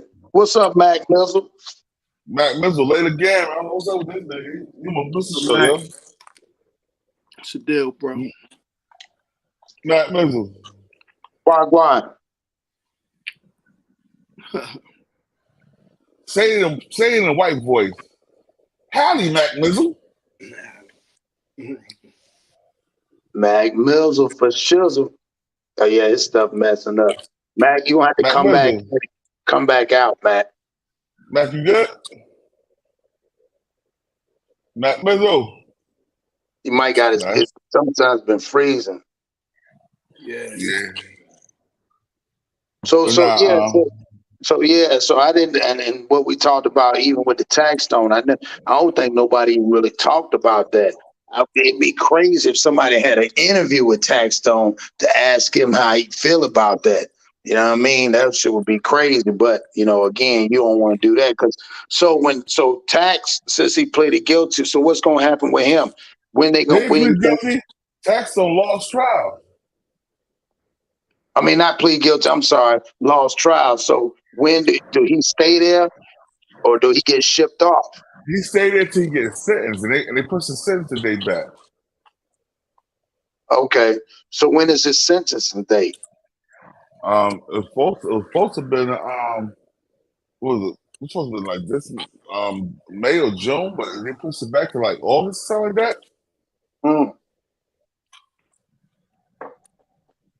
Damn, that's crazy. But tax already did over 6 years. So I know. They're gonna run that gun charge you got from the feds and that state charge. They're gonna run that shit concurrent. They ran shit concurrent. He probably be out another 6 years, bro. So he wasn't never on no probation or nothing like that before, though, right? I know he had got out of jail before, but okay. He was off paperwork. Damn, yeah. And then nowadays, the way it is nowadays, shit, he'll come right out and he'll blow the hell up. Somebody give him a straight podcast, podcast, a straight check waiting on him. That's the crazy part. Take the $50 million for bar school for 5 years, $10 million a year. And no disrespect to none of them other bloggers, dog, but like Joe and all them, man, Tax only come in and he'll go a whole nother lane, dog. He'll have I can see him having everybody because he didn't care. I used to love him when I finally, before he went in, I started watching him. And I was like, this dude don't even care. If you start talking crazy, this nigga be ready to fight you right then and there. He'll be asking questions. And if you say something smart, he ain't the type of one to say, we're going to end this interview. He be ready to get at you right then. Yeah, he'd be ready. Yeah. You know what I'm saying? He try to get Joe Butters. He's like, yo, that's why I said your punk. Yo, he cursed Joe Butters out on that interview. You know who, and this off topic, you know who really needed a show? I know y'all watching. I wonder where he at, dog. That's the East Coast name. Really, he was blowing up. CC. Where the hell is CC at, dog? Remember they used to be on the live, and they used to be talking crazy, talking about pull up all them. You know what I'm talking about? The CC show? I think so. Yeah, this dude out of New York. Yeah, the CC show, man. That shit was crazy. For young dude, man. That's back when I started getting into all that shit. I got a question to ask Christian before you get on. Christian, did you see that battle between Mook and Big K? I seen a little bit of it. Oh, okay, because I was gonna ask you what you thought about it. From what I heard, it seemed like Mook was getting at him. Man, yeah, you gotta watch it. I think the first round Mook did, but man, that the second one, I give that the Big K, but the third one, I think now that's just me. I just think he edged Mook, in the third. But it was a good ass battle though. You know what I'm saying? Yeah, it seemed like it was good. Yeah, it's a good ass battle. Then I saw how they've been URL trying to block your boy Easy right now. Yeah. Shout out to Easy the block captain trying to get his card together. Yeah. I probably got Walk White in the building. We got Battle Creek. What's up? I got Conway the Machine. The Mac Mizzle show in the building. Man, Mac Miz, what up, bro? I actually caught the last little bit, man. What's happening, bro? What's going on, yo? Mac Mizzle be bull. He bullshit. He was late. He was late this morning. He's like, "Oh, I missed it. I just seen it. I can't get to the phone, nigga." Nah, yeah, it's all good, man. But yo, this is a crazy title, man. Jamie Foxx is blind. Yeah. I'm blind and paralyzed. Paralyzed. Wow, that's crazy, man. It might just be because he had that tumor in his brain. They probably once they take that out, he probably start getting his vision back, and then he might get his motor skills back and stuff like that too. You know what I'm saying? So this might just be something temporary. But we also know Jamie Foxx had high blood pressure. Yeah. Well, I think was he a diabetic too? He was a diabetic? No. How about he was a high blood pressure. He had a series of mini strokes. Damn. Yeah, I see this dude in here, Mark White. Shout out to Battle Creek. My little bro, Joseph. You know what I'm saying? All them, you know what I'm saying? Tone, Mitch, all them at the barber shop. You know what I'm saying? Shout out to Battle Creek. Battle Creek, Yeah. Hey, yo, what you got? Yo, Matt Mizzle, what you got to say about DC Youngfly wife, a kid's mother dying from that botched surgery? Oh, she could die from a botched surgery? Yeah, I seen something like that, but I didn't know it was a botched surgery. That's crazy. Yeah, she was having Where she go? The DR? She went to the DR? I'll get you. She got money. She probably went to Miami or something, bro. She got DC Youngfly going to his wife, DR. She went to Miami, right? She went to Miami. Dr. Miami? It was a Miami doctor that did it. No, it was a Miami doctor that did it. Okay. Now she got money. They got money. DC Youngfly rich, so he ain't gonna send his wife to no Dominican Republic so they could fuck her over. But either way, she got fucked over. A BBL or was it like a? Yeah. So, but what happens after this if he blow up like Kanye? Well, we know it's a conspiracy, something going on. But DC Youngfly been blowing up, man. But I'm talking about, a lot of them. I'm just saying, you see in the industry, the people close to them end up going, like the little Dirks and all of them. I'm just saying, I'm a conspiracy theorist. I'm just throwing a monkey wrench in. Nah, that could. Mark White. Know what you do? Unsubscribe or resubscribe, and then hit the bell for all, so you can get it. Whoever's not, because that's what's happening. A lot of people is not getting my notices. Yep, everybody. What is it? Shadow ban or something? Yeah, probably that's what it is. So when you didn't be, you keep getting shut. What happened is a lot of times people just keep going, but because again, if you tell people to unsubscribe and subscribe, a lot of times people don't do it, or if they on a live, sometimes they don't do it. But yeah, that's what you have to do once you start getting shadow banned, because a lot of people don't get the notification. So now I've been starting to put it on my Instagram page. Because other than that, a lot of people don't get it. They're not going to get it. Word. And that could be once you got zapped, once whatever. You know what I'm saying? A policy violation. I haven't been zapped in a long time. You know what I'm saying? So I don't know what that's about. Yeah.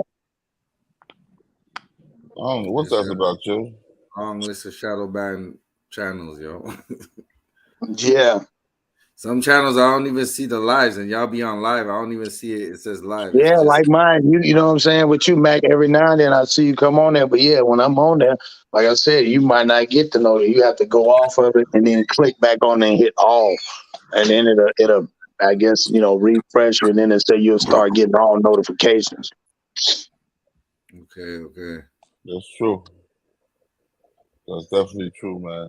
Well, I'm gonna That's tell you crazy something. with Youngfly's baby mama, man. Like, yeah, watch out for them surgeries, man. Like, what happened to a natural body? You know what I'm saying? Like, facts. Finding other remedies, natural remedies, to sit there and do it. But like a lot of people say, they choose not to do it because at the end of the day, the fast food era, right? Everybody want to pull up at the thing, place an order, and then decide be done. They don't want to do nothing else. They don't want to cook the food or nothing. I seen a meme the other Fast day. food. Right. Peace. I seen a meme the other day that says BBLs are for rich women or something like that. It ain't for poor women. That's why some shit like that. BBLs are for rich women. No, the BBL shit, man. I'm gonna tell you something about that BBL shit, yo. Man, no black woman should be getting that shit done in their body. Be blessed with what you got, bruh. Because a real nigga that love you, a real man that love you, they gonna love you for who you are and what you are, not all that fake shit you got going on. Facts. Right. And it's another thing too. If you don't like and if you don't like the way you look, and then you should try to come up with process and steps. What that tells you is certain things you're doing that's causing that, and you can fix that. The same way you can get up every day and go to work, you can add that in the program if you really want to do it. But going and spending, I just think that's crazy. Spending $20,000 to get some shit done, man. It only take about that's food. All you gotta do is eat nothing but real food, vegetables, fruits. You know what I'm saying? $20,000. You get you a good. You can do it with $20,000. You can get you a good trainer for the year, a good eating regimen, and nigga. Yeah, you can even get some. Yeah, you can even get supplements. Damn shit, you can be taking supplements to at least get started. That's the case. 20,000, bro. The cutting meat for 20,000. And it's not a guarantee. 20,000 to get you a nice bite. Yo, 20,000 for a BBL and you live in the projects is wild to me. That shit That's is wild, ain't it? That is kind of wild. I ain't think about it like that. Damn, man. That is wild. You live in the brick, or you living in Section 8, but you able to get a $20,000 BBL. That is kind of wild. But you know the funny shit is, bro, I'm gonna tell you some funny shit. Yeah. You see a lot of these broke broads getting BBLs, bro. They be broke. The chick that I know that just got one, she ain't have no job, she ain't have no crib. They was staying in a bando, nigga. And what? She got a BBL. I was like, how you get a BBL? Yo, you hear him? Baby, you hear what Chris Brown say? They say you gotta hear that shit. Huh? Yeah, she was in a bando where her man was in the band. Nigga came out, yeah, my girl's gonna get a BBL today. I'm like, nigga, wow. You ain't no car, no nothing, no job, nigga. So I got a question. So is they able to be able to finesse like the Medicaid? Is that can they? It's gotta be. It's like the veneers and all that. When you see all these niggas spending, they 10, 20, somebody's finessing this Medicaid or something, bro. I just don't get it. I don't understand. Yeah, some type of finesse. It has to be. You got to do it. When I that's what's up, Mark. Them my homeboys. They know me. Just tell them Cross on the show. They know who I am. My little bro Joe. Shout out to my bro Joe. And like I said, yeah, Mitch and Tone. Them my homeboys. I'm everywhere. I'm plugged in everywhere. Plug. Hey, baby, I'm plugged in everywhere. Nah, that's just crazy, man. Yeah, but you're right though. How the hell you live? You said a bando, and get how much? Man, damn! They could have put a down payment on a crib. Yeah. Yep. That's a down crazy. And a nice crib too. How you get it? Hell yeah. You know what I'm saying? Like, Yeah. Yeah, that's when I knew. I was like, something ain't right. Yeah. That's nuts, yo. That's nuts. Oh, did you see this, boy? We got it. Did you see it? What's that chick name? Kriston, that rapper with her feet. I did a thing when I added that on. Did you see that on Instagram where the old girl got her feet kind of deformed? No. What's her name? Vodka V or Vodka Z or whatever. She a battle rap. I mean, not battle rapper, but she a rapper. What's her name? You gotta pull it up. I'm trying to think of man. Listen, bro, you see that? You ain't gonna. I don't know if you can pull it up, Mac. I know you can pull it up. Just hold on. What's her name? What's her name? I can't. Vodka V or whatever. Vodka. Akbar, yeah, Akbar V. She got a weird toe or something like that. V. Yeah, she a rapper. You're tapping in that Akbar V or some feet. Man, this type of find the whole name out, man. A-B K-A-R. Hold up. Right. A-B. Yeah. I think it's A-B-K-A-R. And I want to say space V. I want to say that and put feet. That's as close. I can't remember the name. I got to pull it up. You see it? Aqua V toes? Yes. Oh, shit. Hold on. Here we go right here. Yeah. This here. Now we got to talk about this.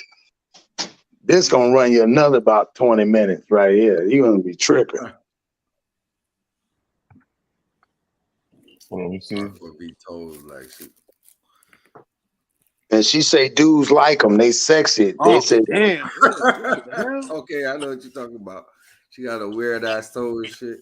But yo, man, I ain't never seen no shit like that. That's men sex. Hold on, yeah. Here we go. Yeah, here we go right here. Now you can get a surgery for that. You know what I'm saying? The big toe. Cross, you talking about the big toe? No. I'm trying right now. She is no longer self. How do y'all feel about this? And I'm going to go out on a limb and say that we here at TGIF. I think they got one with her talking like on the gram. I'm going to see if I can find it. She had a clip of her toes and wrote, I always was ashamed to wear sandals. I don't care. I'm not no more. God made me like this and I don't want to fix it. How do y'all feel about this? And I'm going to go out on a limb and say that we here at TGIF, me, followed by my friend here, Funky Dineva, we led the charge of people feeling okay to expose their tore down feet and be real about it because now I see everybody doing it. What you think, Q? Listen, soulmates, I need y'all to drop in the comments right now. I know y'all talk shit about my goddamn feet, but I think Akbar feet worse than mine, honey. At least I got a full functional ass toe. All right, I just sent it to you, boy. Look on your gram. Pull it on your gram. That's the one. That's the one talking. She actually. That's the actual video of her talking. Hold on. Let me go to my gram while we talk. Hold on. Let me go to my gram, yo. Yeah, this guy crazy, man. You see that toe? God damn. Man, it's on both feet, man. It ain't on both sides. Yeah, and she got a tip, white tip. Why you gonna put some, bro? The one there, the little one lost that shit, and then the one toe. Hold on, here we go. Right.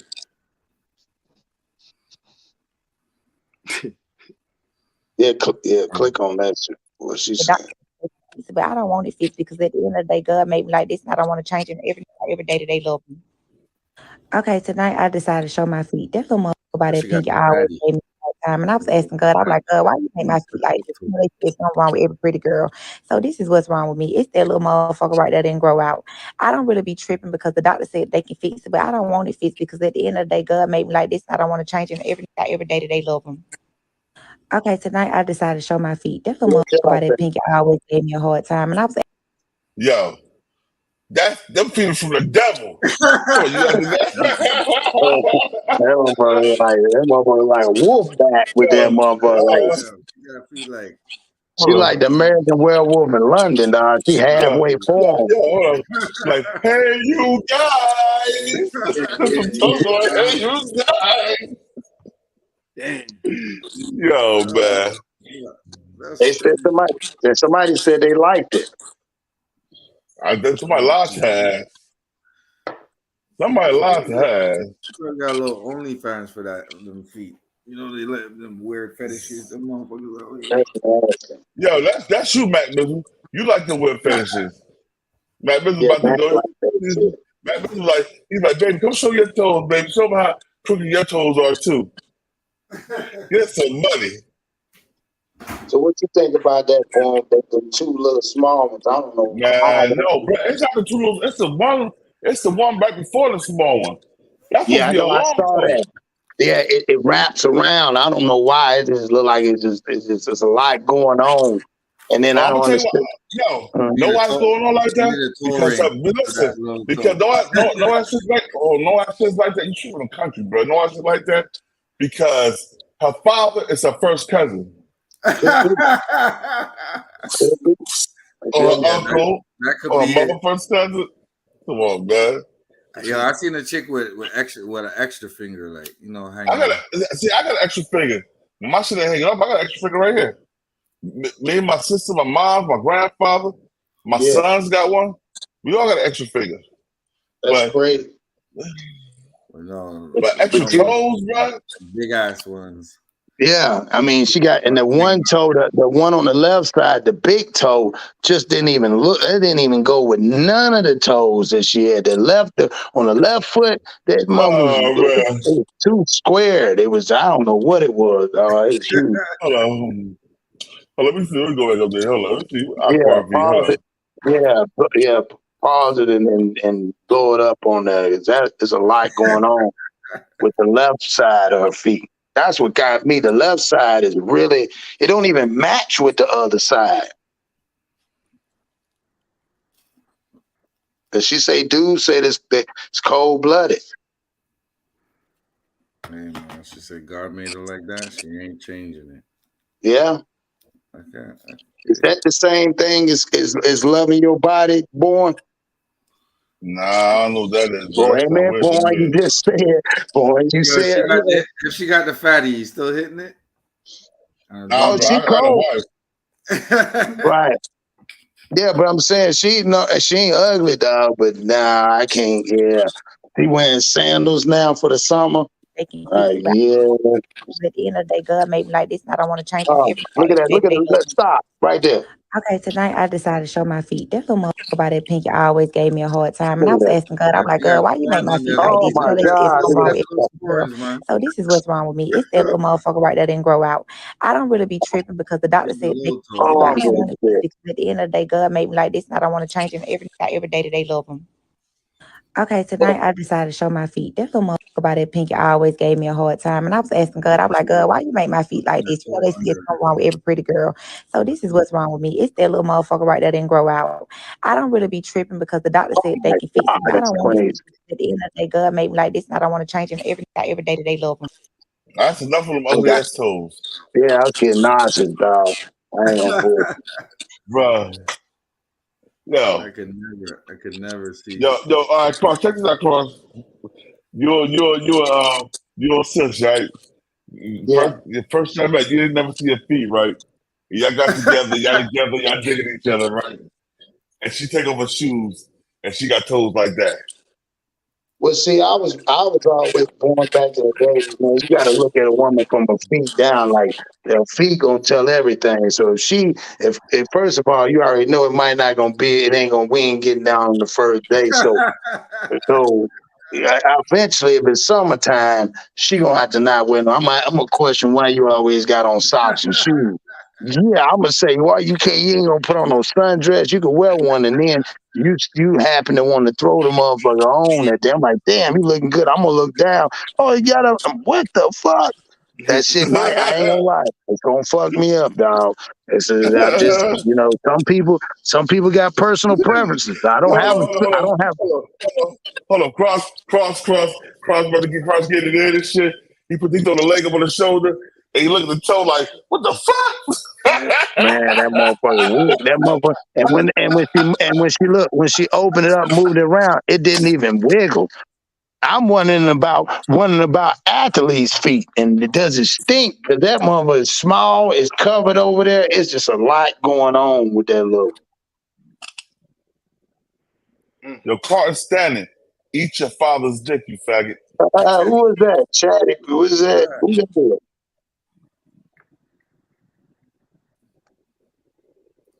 Why come here? Yeah, that's what Anonymous. She in the bed, and she said that last night too about that with the feet thing, and I was like, yeah, Carlton, Wind, you got kicked off the stage, bro. Damn.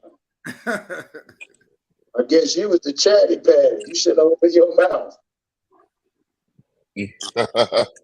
Niggas mad because I don't bring them up, man. I ain't bring you cornball niggas up. That's what's up, Mark. Yeah. Give my homeboy Joe. You know, just my little brother. It's all good. Yo, Gully bring you up, Carter. Tell Gully that kicked you off my show. Yeah. He said, hey, that's funny. He said, John. He said, you John. Yo, that's funny as hell, but you know what I'm saying? I laugh about that shit, man. I definitely laugh about this. But you know what? Now he can say that shit to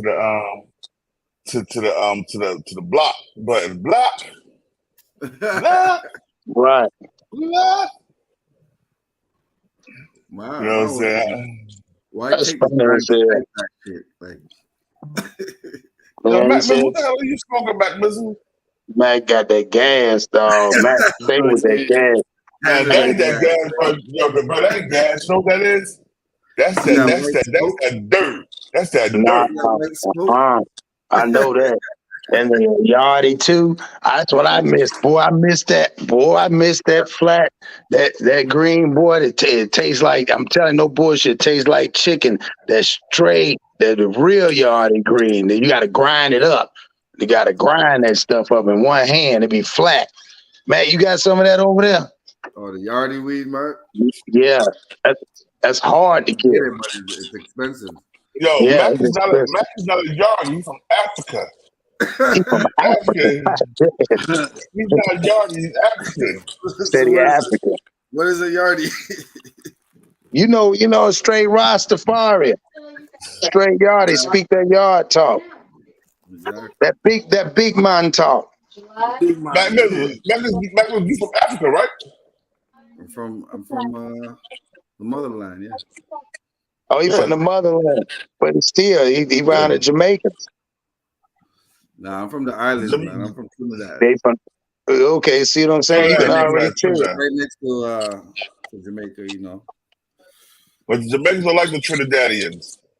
They don't like those Trinis. They don't like that Guan boy. All right, y'all. I'm gonna get off of here. Yo, my phone about to die. Already. Your phone about that. You about to get a phone with that. You about to get a phone with that chick. That's what you gotta say. Your piece, bro. Man, he ain't paid attention. Hey, look, Chris ain't paid attention. And now we said since after the first video, he been ready to get off. Well, yo, I got Conway the Machine too, y'all. What? You got Conway too? Yeah, Conway the Machine. I want to hear that track. That track's gonna be dope. That's gonna be crazy. Crazy, man. That nigga verse is crazy. I bet it is. I bet it is. You should have that said BTBTV to that shit, nigga. Should have come with the BTBTV. Yeah, they don't be listening, man. These niggas don't be listening, man. They got they they high horses, man. They like, nigga, we gonna drop this verse and nigga, you should be glad. Be glad, nigga. Yeah. You want to shout out? Yo, you got Ricky Rose.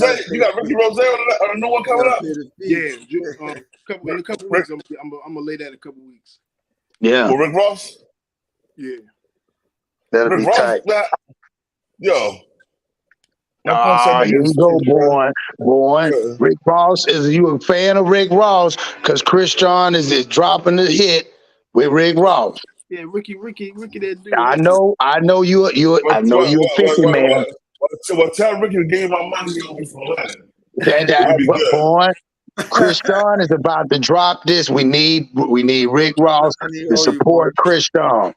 And you'll get it back in full with off Chris John. Chris John gonna be big. Yeah, we get it back. Yeah, we're gonna get it back. See? We're gonna get it all back. You gotta stop, boy.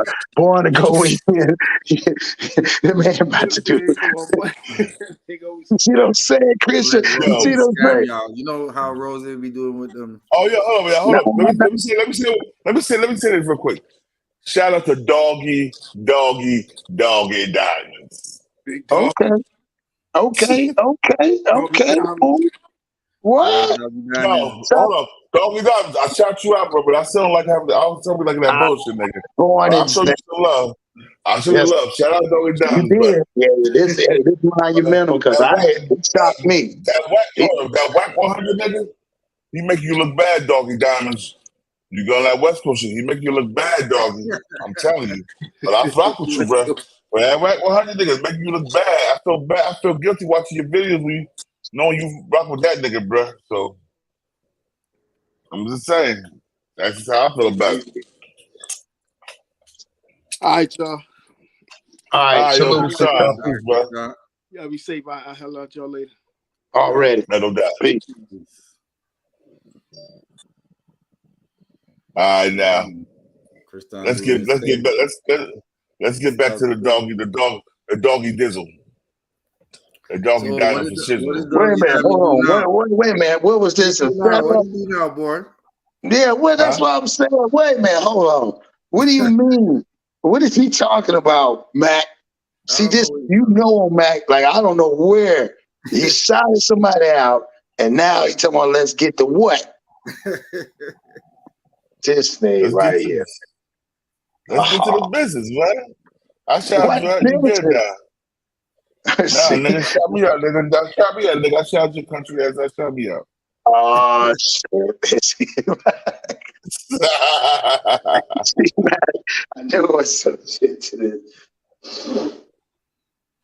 What is that, bro? Man, you got to get your notifications in so you can stop them, man. Shout you out, though? After you just said, yeah, Mac, don't do it, Mac. I don't know where he going. Yeah, we don't know where he going with this. That's why I don't get if he shouted him out. But where's you going with this? I ain't going nowhere, bro. I just shouted him out so up, bro.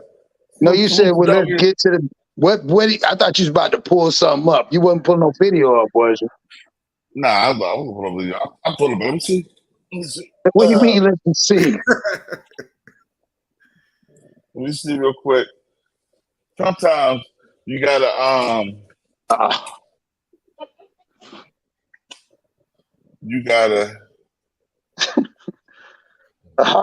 man, Mac looking like what the? Sometimes you just gotta talk. Sometimes you just gotta say certain things. Man. Hold on, do what? Just say what it is you gonna say.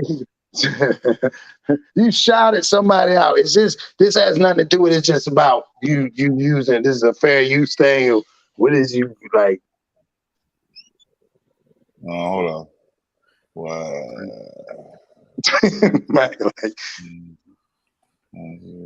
Damn, Crunchy Black Son, Bezel Boy got hit up. What? That's what I'm seeing right here. Damn. And Critical got hit up in Memphis. Crunchy Black. You gotta think about think about Crunchy Black. Who Crunchy Black is, man? Crunchy Black part of 3-6 Mafia. You know what I'm saying? Yeah, he was the gangster of the gangster style. Crunchy Black, that's the retardedest nigga in the world. Oh my God, man. He just got boy. He just told him, come on, boy. And what is you looking for, yo? Like you too much deep and thought. Like, what is you looking for, yo? I'm trying to see if we can see it off your glasses. but I can't. I'm trying to see it. Let's see. Memphis be wild. Some dirty ass Memphis niggas. They some dirty ass. Hey, man, shout out to Memphis, man. I know some niggas in Memphis, Memphis, Tennessee. Yeah. Hold on, we go right here. Hold on. That's what we're gonna do.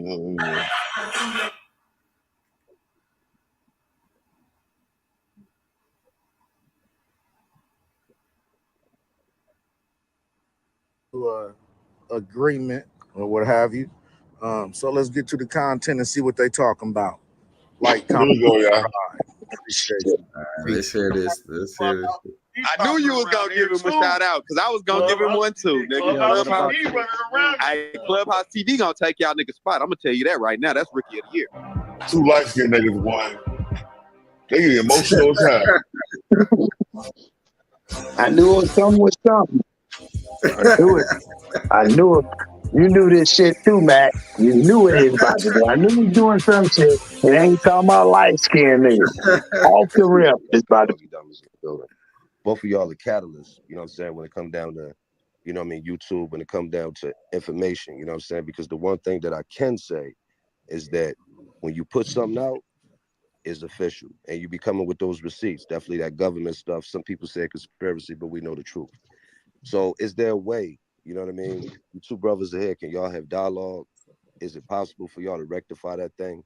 Because y'all two, when it comes down to this YouTube thing, when it comes down to hip hop and just the infotainment situation, we look forward to you brothers. Is there a way that y'all can work that out? Well, I'll say like this, right? When it comes to Doggy Diamonds, a man gonna be a man. Yo, who that Whatever talking? I felt. Nah, I ain't working out shit with this bitch nigga. I ain't never working out nothing with this. Let's talk about it. Never working out. Hold up. See, first of all, right? That's why I love my life I didn't come here to go back and forth. If Doggy got a problem with me, Doggy could call me and we could fight. All this arguing shit on the internet, I ain't come here for that. So for niggas to just pull him up there, throw him up there like that, like I said, like first of all, I'm fasting for the month of Ramadan, so I can't say what I want to say. You ain't even supposed to be on there. He's down. He's going, Hassan. He's going. Keep building, brother. He's fasting for that boy. Yeah, my whole thing is like this: as a man, or whatever the case may be, whatever issue I had with Doggy Diamonds, I should have dealt with him over the phone, and we dealt with it behind the scenes, or whatever the case may be. But it's too late for all that turning back. Now, when I listen to the things that Doggy Diamonds said to me, you know, I personally, like, listen, I'm not trying to be funny or nothing, but I still ain't break my fast shit, so I'm not gonna say nothing negative. I didn't come here to talk about Doggy. I ain't come here to beef with Doggy or whatever the case may be.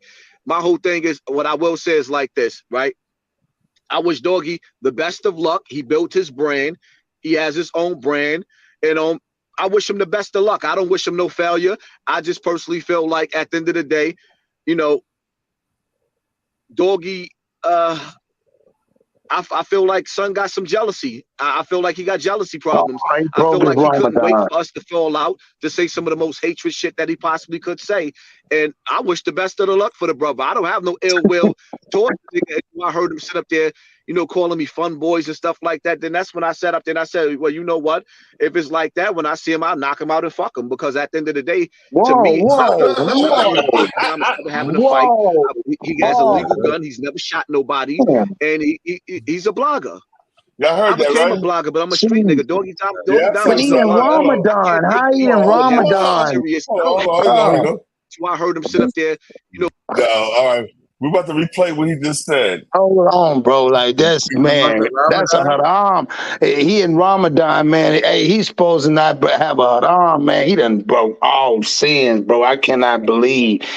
He said that. Calling me fun boys and stuff like that. Then that's when I sat up there and I said, well, you know what? If it's like that, when I see him, I'll knock him out and fuck him. Because at the end of the day, to me, I've never heard of Doggy Diamonds ever having a fight. He has a legal gun. He's never shot nobody. And he's a blogger. I became a blogger, but I'm a street nigga. Doggy Diamonds is a blogger. I can't take beefing with him serious. I don't hate him. I'm not even mad at him. He said what he had to say. But because he made fun of me being molested as a kid, I said, if we bump heads, I'm going to knock him out and fuck him because Can he's you just that pause weak. that real fast, if you don't He mind? doesn't have the strength to fight me. He's weak. I'm going to knock him out and fuck him. Okay. Fact check. He was not molested. That was early on. You're not molested when you keep going back at 18, 19, 20, 21. I just want to fact check. He keep going back to when he was younger, but you kept going. You went back. You didn't tell nobody. You went back. You became a bodyguard. Quit telling people that, dog. You're not molested when you're going over his house and you said you had to tighten your thighs because you was scared he was going to hurt you. The nigga said him and Africa Barbada had orgies with other teenage boys after he got out of prison. He said that in one of his videos. Wow. And you remember his first video, he said, the first time he had a video, people forget this. He said, if I was a parent, I would not put a kid around me. Yeah. He said, see, people don't remember that. I remember that's the first video he was out there. When he first came Yeah, out, he said that. Yeah, when he was at the park. He was at the park. That's the first video they did because he tried to expose it. And he said, if I was y'all, me being what happened to me being I can't say that. Him liking him and whatever the case, he said, you shouldn't put your kids around people like me. That's what he said. He been said that. That's just weird, bro. Like I said, you did not get molested, bro. You can't say that. There's real kids out there and young people that get molested. You had a relationship, man. You had a relationship. Right. And then he was molesting you so much, he gave you a job. So, shit, yeah. Okay, you can go ahead now. Why I don't understand that? Hold on. Before we go on, what I don't understand is, you said when you was 12 or 13 years old, you was robbing rappers like Queen Latifah, Fat Joe, and all them when they came out. When they came around your hood. If you could rob rappers and shoot rappers, and all that shit you said you was doing to all them gangsters and all Fat Joe on them, why didn't you shoot the nigga that put Vaseline between your thighs? Right, and you press your how did you know to press your thighs together? That's another thing that got me. When do you start? What nigga say? Yeah, I had to press my thighs together because other than that, he would have hurt me. I mean, it's viral, bro. He says this shit, and we just overlook this, dog. Like we cannot overlook the fact that he said he was not molested, dog. You can't. The old folk. I can't say the word. They say you can't are the willing. You can't, you know what I'm saying? You can't take from the willing. And he was willing. Yeah, you can't call it something else when you was willing to do the shit, dog. You can't do that, dog. Here we go. All right. When you disrespect and you make fun of me, when you disrespect me and you make fun of me being molested, how you think I'm gonna be nice to you? Doggy called me or whatever. He said his thing was when he was beefing with Wack, that y'all two was chopping it up. So he said that was what his issue was. You know what I mean? Just for the record. Okay, but, can I say this to our team real quick? Listen. Hold on. Let's on Hassan. Let Hassan speak. Hold on, Juice. Go ahead, Hassan. What you say? Listen, at the end of the day, I'm like this, right? If we not cool no more, we not cool no more. I don't have to make any more videos about him. I don't plan on making no more videos about Doggy. I don't plan on dissing him. It's just that the way he jumped on the stage, if it's that much aggression, he has my number. We can meet up and fight and get it off our chest. Outside of that, I'm not making no videos. The best thing that ever happened to Doggy Diamond's YouTube page wasn't beefing with me. His numbers went crazy. Then after that, he went back into the sunken place.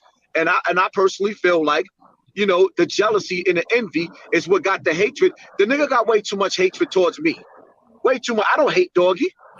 He got way too much hatred. I could never speak his name again and be cool with that. And it went like I don't have no ill will to them. I don't plan on making no videos. All right, I gotta bang on this nigga. I don't care about him. We fell out. That's it. I'm not looking for no friends in this world. When you a righteous man and you walking through righteous steps and you trying to become your higher self, You're going to be tested in life. You're going to lose friends. You're not going to be cool with everybody. When you start becoming a better version of you, people going to look at you like, oh, he think I'm better. He better than me. I didn't copy Doggy Diamond's format. He copied my format. I remember when Doggy Diamonds was sitting up there making videos on YouTube talking about, I don't gossip.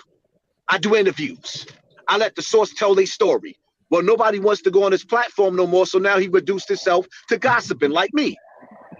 Nigga was taking mad shots at me, and I had to accept that. He got the Kareem nigga on his platform that's supposed to be a counselor, right? And talking about mental health, him and the 10 toes down nigga talking about mental health. And then I sat up there and I said on my platform, y'all calling me, saying I got mental issues. I said the whole hood got mental issues. In order for you to wake up and write a rap about killing niggas in your community that ain't never did nothing for you, nigga, you're deranged. You got mental issues. In order to sell drugs to your next door neighbor, you have to have mental issues. The whole hood is hurting. So then they all took my shit. Oh yeah, everybody in the hood got mental issues. All right, so stop adapting my style and who I am. If y'all been watching me, anybody that's been watching my platform throughout the years and listening to my message, I know I always had a message. If Doggy Diamond's got a message, I'm not trying to stop his message because the reality of it is the youth and the adults need to hear as much positivity as we can. So we could agree to this. All right, there we go. All right, because I always want to know, and maybe y'all might know, I don't know, maybe the audience might know. What is his message? He said, Doggy Diamond knows I have a message. Everybody else knows I have a message. What was his message? I thought his message was to expose whatever it is, his lover's quarrel. So I'm just trying to figure out what is his message moving forward. I thought his message was supposed pedophilia. That's what I thought. Yeah, that's right. That's what I thought. Until nigga said, hit him in the head with the headshot. I'm like, oh boy. Right. And how many bodies he laid down. That was so weird. So yeah. I'm sorry, Matt. Go ahead. You talk about turning niggas' TV off and all this. Rocking a snot box. So I'm just curious about, and that's one thing that nobody's ever asked him. If he always says, man, everybody knows I'm trying to push this message, but what is it? You know what I mean? I'm just curious because I remember it didn't even say something about how his mama was all messed up and all that. And then his mama come out and say he was lying on her, that she wasn't that person that he claimed to be. I remember that one time that they supposedly, allegedly, that was my mom. I don't know. I was just curious. That's why I stopped, because he said that everybody knows and Doggy Diamonds knows my message. I don't know what it is. So I thought it was because he, like you said, exposing Chesters and shit like that. So I don't know. That was a long time ago. That was to the first time he said, yo, when I kick your little 12 or 13-year-old daughter and stick her with a mouth full of penis, I'm like, what the hell, nigga? Yeah, I remember that. Yeah, that was wild when he did that. I guess that was the message. Well, you think about it, and I know I'm gonna let you keep going, but think about this: how many viral moments that he done said certain shit like that? That it'd be one time, okay, if he said that based off of his trauma, but he says that a lot about certain people. Just like he told Doggy Diamonds, like, I understand somebody say something about your kids. That ain't the first thing. Ain't for me to knock you out and then argue. Like, that's not like, like, I'm trying to understand the process. You're going to knock him out, and then you're going to violate him. You're going to do it. You want to violate him. So when you knock him out, you're going to be turned on enough to violate him. Man, that shit is weird, man. I mean, think about it. You got to knock somebody out, beat them up aggressively, and then you're turned on to violate him. What? Damn, that shit sounds. Hold up, yo. Right. Hit him in the head with the head shot. He's like, hit him in the head, hit him in the ass with the Vaseline. Yeah, man, hit him in the head with a back shot. I don't know what he's on, man. He's on some next level. Yeah, go ahead. That shit crazy. I don't know.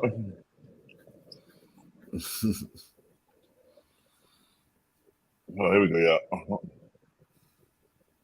disagreeing. We ain't got to never say each other name never again. Or we can get disrespectful. Okay, I'll be a fun boy, but face to face, I will knock you out. And that's it.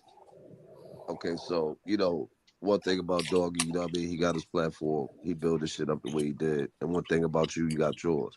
And that's what I'm saying. Y'all really got your own lanes for the most part. You know what I mean? That shit won't even like leak over into each other's shit. There's hopefully, They you got know the what I mean, same y'all lane. just, you know what I mean, y'all won't run into each other. Y'all won't have to, you know what I mean, shoot the 5 and all that. And brothers could just move past this shit. If you ain't gonna work it out, you know what I mean? Listen, honestly speaking, if I see Doggy Diamonds, I'd rather walk the opposite way. Yeah, I don't want to hurt that dude. I'd rather, like, if I see Whack 100, it's on. If I see Doggy, I can walk the opposite direction because I don't hate Doggy. I don't even hate Whack, but at the same time, I just understand that he's an enemy for life. And I don't know what his purpose is or what his cause is, but I know he's set out to destroy me. And I'm going to defend myself. I just want to say a few things. Now, anytime anybody had beef in this culture, what Jacob got mad at me for yesterday? I'm always trying to squash shit. Always trying to squash shit. That's what I don't like about his ass. He always bring another nigga up about what he did. All this shit, I ain't no street nigga and all that shit. Why I gotta prove that shit? Just look up my shit. Just look me up. Look at who I'm affiliated with. Just look at all that. I hate that shit. It's always who you affiliated with. I hate that shit. So if any nigga want to talk on some fighting shit and all that shit is kind of weak to me because been there, done that, still do it. All right? Okay, so then get it on. Violate back. That's it. Oh, wait a minute. They said violating each other. 10 years. I ain't no 100 videos. Nigga, listen, I do millions of views every month. Niggas don't even know what long tail views is. Niggas don't know shit. I own a podcast network. A network of shows. YouTube ain't my end-all be-all. It was, but it's not. I show my audio numbers that I do on my podcast, but I'm trying to prove shit to niggas who don't have a business, don't have an LLC, don't know business, don't know how no business Salute. All niggas know is nigga shit on YouTube. Look, my boy Jamil Peterson. And I don't even be with that shit. I'm the nigga who my brother from another mother. Jamil, hit the link, I'm the nigga who always drop science and drop jewels on Hit the link, Jamil. We wish I had Jamil on here to talk about them feet. Yeah, hold on. I'm about to do it right now. Hold on.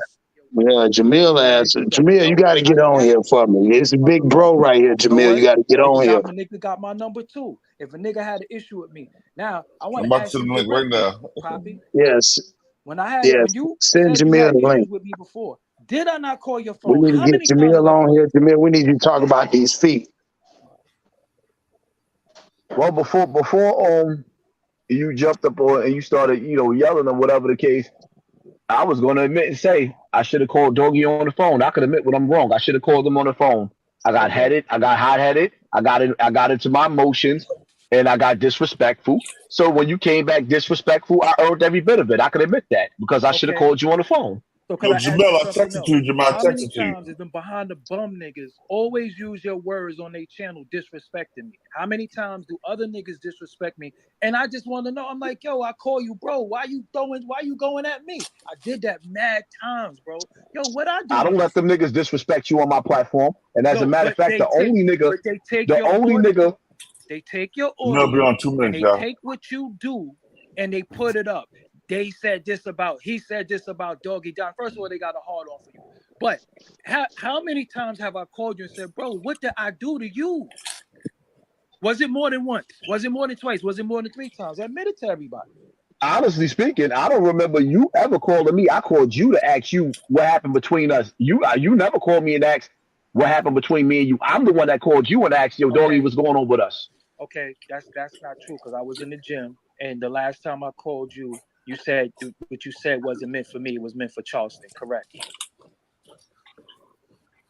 You know what? You might be right about that. Okay, and then another time I was in the gym, I called you, and I told you, yo, bro, I do feel some type of way because you made a video about my man who passed away, and you use verbiage that I don't really think is right and exact because, yo, that was my guy.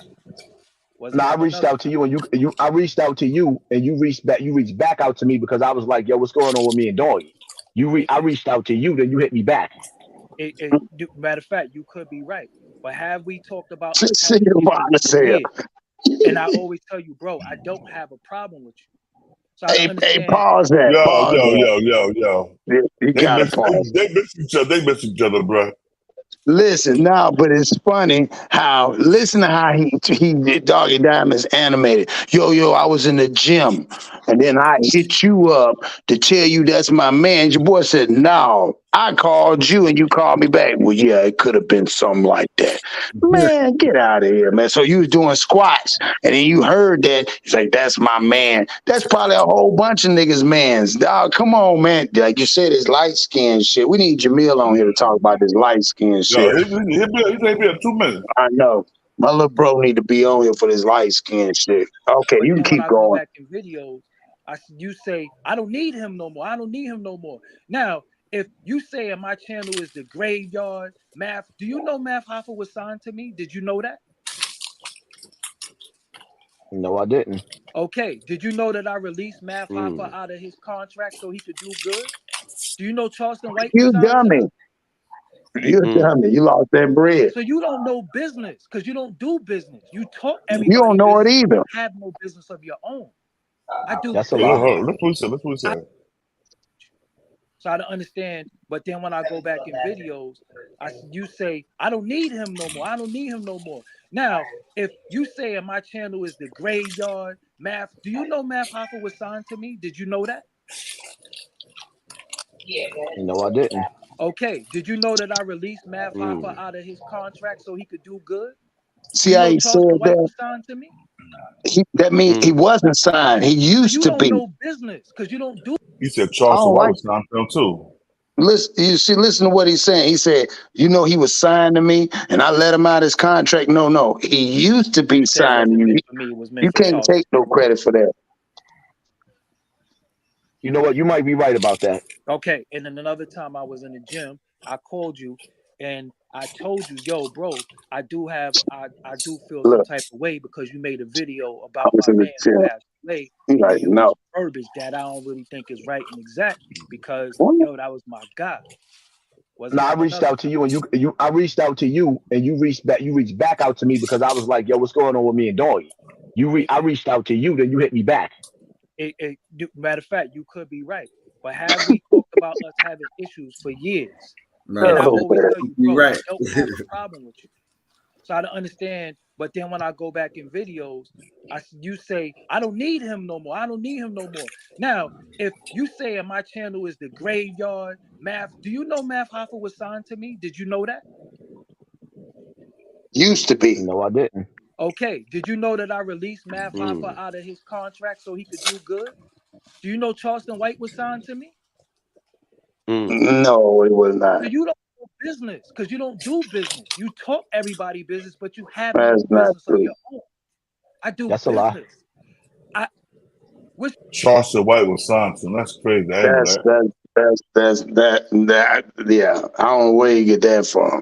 But I can make a call. Yeah.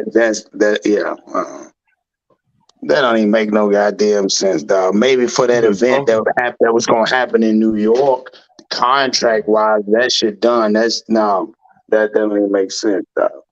Because if that was the case, Charleston White had New York niggas. New York nigga got Charleston White under his wing. Charleston White tough, bro. I know that ain't true. I don't know my EIN number because I didn't create it, but I could sit up there and I can show you my. Hold up. I can show you my EIN number as soon as I get out my car. Not only can I show you my. Listen to what I'm saying. Listen to what I'm saying to you because I didn't create people to do this stuff. Not only could I show you, and I'm proud of myself for the first time in my life. I'm actually proud of myself because remember, Doggy, I told you.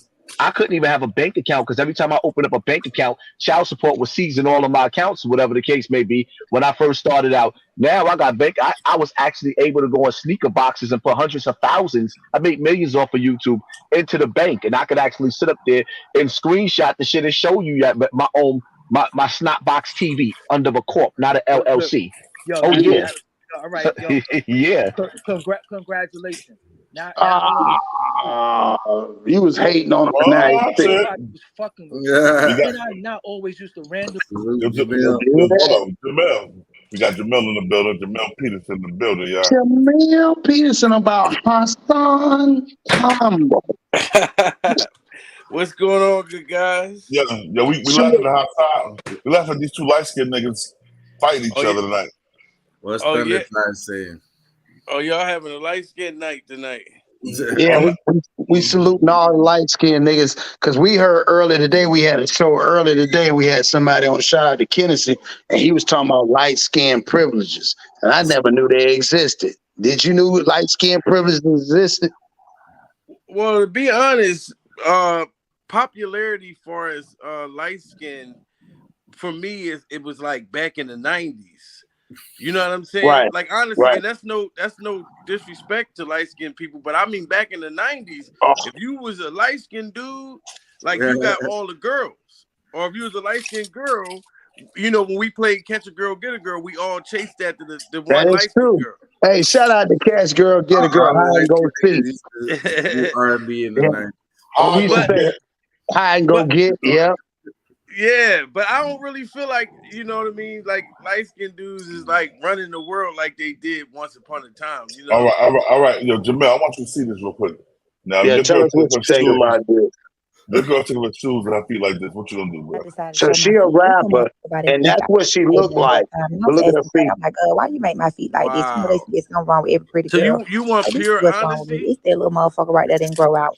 I don't really be tripping because the doctor said they can fix it, but I don't want it fixed because at the end of the day, God made me like this. I don't want to change it every day to day. That's it. Okay, That's tonight I decided to show my feet. That little motherfucker by that pinky always gave me a hard time. And I was asking God, I'm like, God, why you make my feet like this? You know, they said something wrong with every pretty girl. So this is what's wrong with me. It's that little motherfucker right there didn't grow out. I don't really be tripping because the doctor said they can fix it, but I don't want it fixed because at the end of the day, God made me like this and I don't want to change it every day to day love him. The one, look, that left toe is bigger than all the toes. The one big toe, Jamil, that should have make you nauseous right there. Let's keep it real, dog. Yo, listen, I'm gonna tell you something, and this is all honesty. This may sound soft, guys, but the type of guy that I really am, like the kind of heart I got, like if you're a good person and you're good to me, your feet ain't gonna matter because we're not gonna be showing them things off. Right. Like okay, so what if she had like a baby hand, like a chicken wing, like a baby hand? Would you look at her differently if she had a baby hand? See, I probably wouldn't initially. I wouldn't approach, her. I wouldn't look down on her, but that wouldn't be somebody I would approach. But you know, then with the baby hand, like your boy from 3 6 like this. They hide it. Yeah. He used to carry that rag around his hand, 3 6 Mafia. So DJ Paul. So I'm saying, what if she had like a purse on and she had a clutch purse, and you always thought she was clutching her purse, but she had the baby hand. And she's a nice person. Yeah. I'm probably gonna mess around and accept her for that one little baby 3 6 Mafia hand. Like, it's just the kind of person. DJ Paul got a baby hand? Yeah, DJ Paul. DJ Paul, you didn't know that? Man, he had the he wore the black glove. Listen, bro, I was around DJ Paul many a times, and I never knew. See, that's why I said them people with the baby hand. He won't drooling. They don't drool with the baby hand, the king. I'm saying, but yeah, DJ Paul, he had a black, and then your boy from what's your boy from 2 Live Crew, the little Asian dude, he had the baby hand. I didn't know that either, and that was one of my like I liked it all of them because they all was talking that ish. Yeah. But I never knew he had one of them little them little dogs and shit. So knowing that, because like even Born didn't know that. So you would still rock with her knowing she had if she had a baby hand. Yeah, it's just all about how you treat me. Like now, once upon a time when I was a younger guy, I was judgmental off of what you look like. But now, 41 years old, it matters how much value you can add to my life. Yeah. I'm sorry it sounds soft like that, but it's really true. But I'm saying, what do you do like when you need to move something in the house and you with her? Listen, here's a prime example, right? Yeah. Now my woman just asked me, can I go heat up these chicken wings? Yes. I went right downstairs and just heated up these chicken wings while I'm on this platform. I'm just giving y'all my heart, guys. I'm being honest. Like, but if she had a baby hand and she say, man, she said, well, hurry up, and then she said, hand it with the cup, and you had a baby hand, and she said, hand me the food. How could you bring with a cup with the plate? Now, baby, then listen to this. I am on New Jersey King's platform right now. This is a live platform, and I'm talking to KYH. Cross your heart. This is my bro. Like this all family right here. And these guys are asking me, baby. They said that if I met a woman just before you, and she had a baby hand, like a hand like this, would I see her for her heart? Like, would I date her, or would I automatically just be like, hell to the dog? And babe, guess what? I went the soft way. I went the Drake way. I said if she's kind to me, I'd accept her with her hand, put a glove on it. You know what I'm saying? And I'll hold that hand. Hold up, you gotta show the baby toe. You want to show the toe? Oh my God, the feet, and then they asked me about the feet, baby. Hold on, go to the feet. I gotta show you the feet, baby. Show the feet. No, I gotta do it in the air, so you can be able to see it in the air. Yeah. Because you know the black women when we in no, nighttime, they got the bonnet. No, listen, Jamil, got the bonnet thing. Like the bonnet Jamil, thing. no, Jamil, hit the cam button. Hit that at the bottom. Hit cam. That way she can see it. And there you go. All right, there you go. Didn't grow out. No, I don't they really can't be see you because the doctor said they can fix it, but I don't want to fix because at the end of the day, God made me like this. I don't want to change it every day to day. They said, would you Okay, tonight I decided to show my feet. That's what my about that Pinky always gave me a hard time. And I was asking God, I'm like, God, why you make my feet like this? You know, they say something wrong with every pretty girl. So this is what's wrong with me. It's that little motherfucker right there didn't grow out. I don't really be tripping because the doctor said they can fix it, but I don't want it fixed because at the end of the day, God made me like this. I want to change every day to day. I wouldn't defeat. I would accept it. She just laughed when she looked at the feet. She just looked. But all right, sweetheart, do you think the answer that I gave them, is that really true about me? At least, okay. Or do you think I'm just fraud? See, look, this is the Brooklyn, New York in her.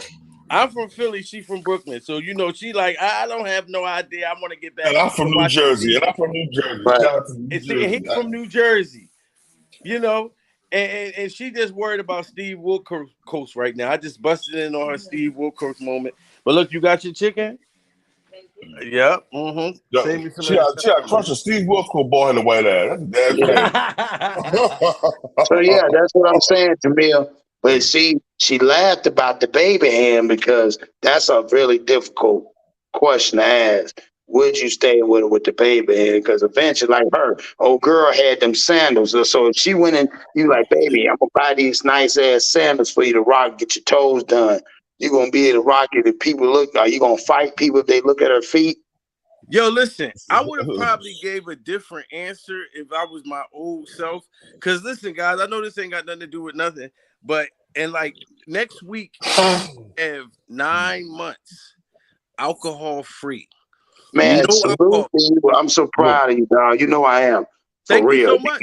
You know that. You know that. How the channel elevated. Yes. Because I changed my life. And look, I'm going to share something else that's really, really deep. My mother actually died 2 weeks ago. Oh, sorry to hear about that, man. Yeah, days after Mother's Day. But you know what?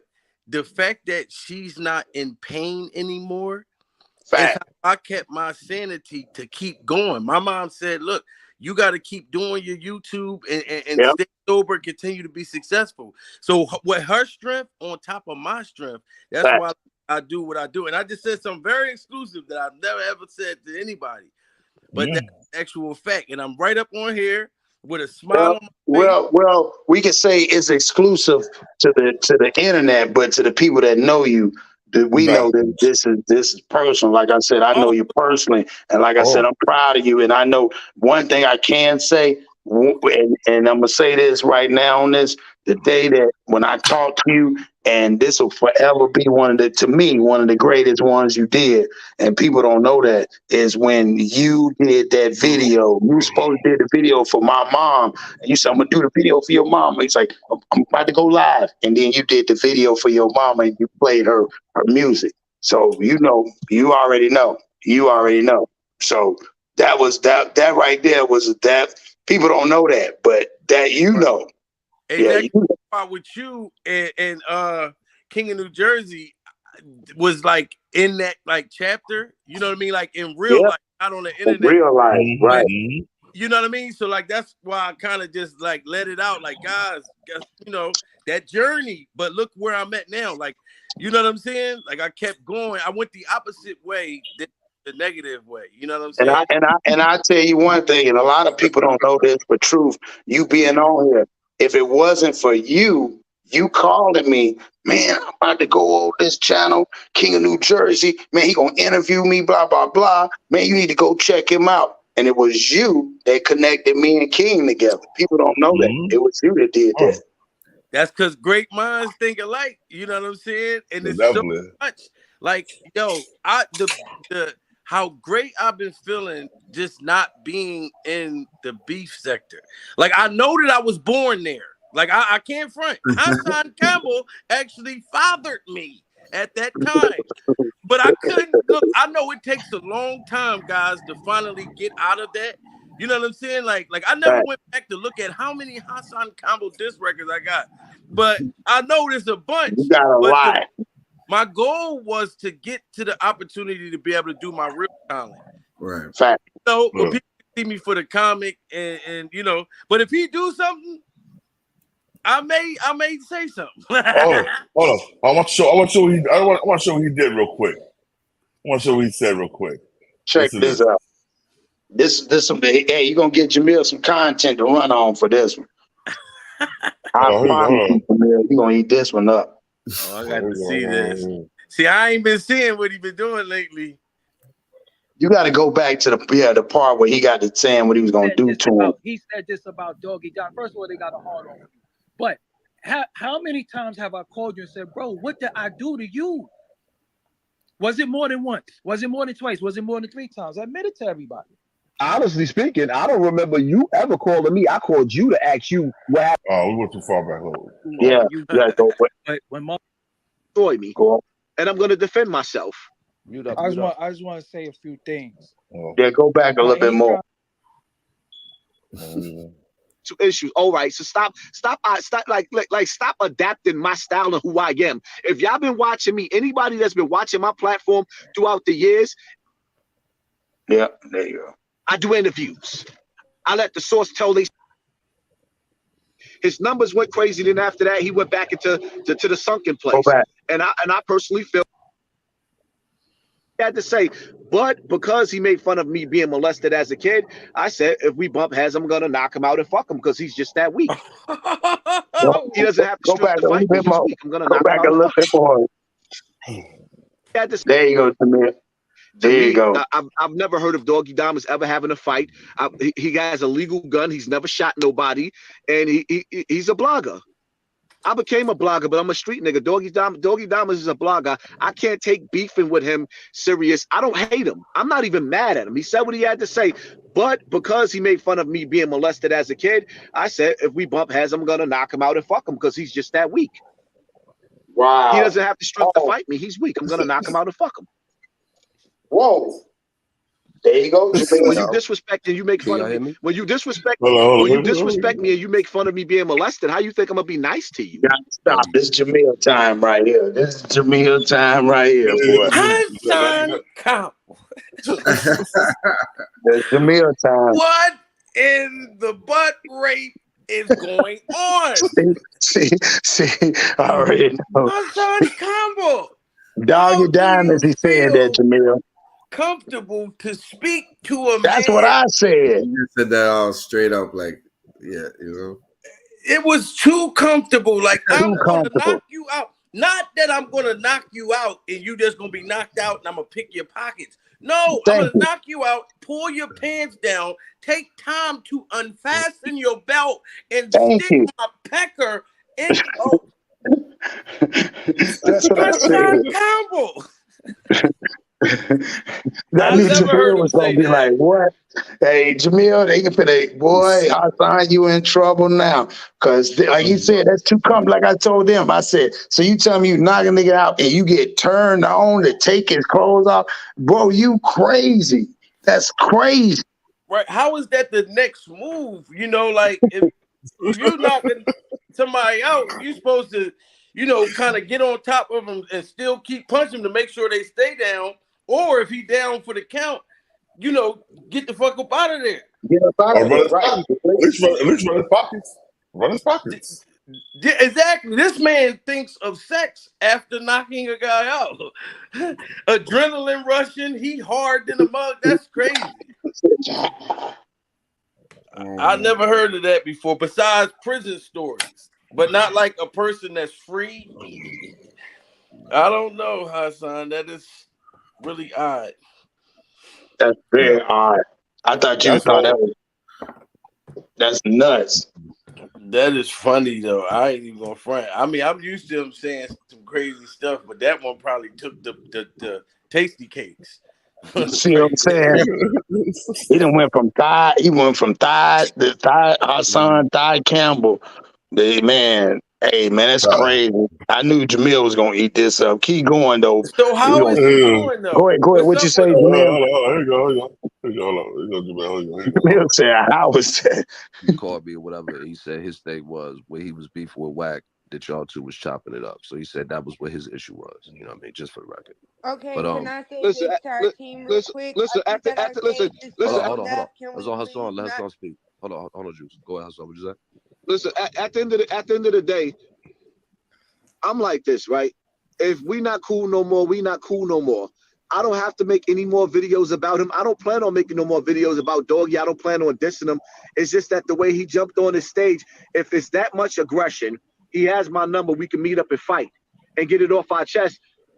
Outside of that, I'm not making no videos. The best thing that ever happened to Doggy Diamond's YouTube page wasn't beefing with me. His numbers went crazy. Then after that, he went back into to the sunken place. And I personally feel like, you know, the jealousy and the envy is what got the hatred. The nigga got way too much hatred towards me. Way too much. I don't hate Doggy. He got way too much hatred. I could never speak his name again and be cool with that. And it went like I don't have no ill will to them. I don't plan on making no videos. All right, I gotta bang on this nigga. I don't care about him. We fell out. That's it. I'm not looking for no friends in this world. When you a righteous man and you walking through righteous steps and you trying to become your higher self, you're gonna be tested in life. You're gonna lose friends. You're not gonna be cool with everybody. Wow. Hold on. He said, "Well, you're a righteous man." Will a righteous man say he gonna knock somebody out and then take their man from him? No. Hell no. And I'm tired of him saying, and Jamil, can you agree? He said he, and then again, we talk about molestation. That's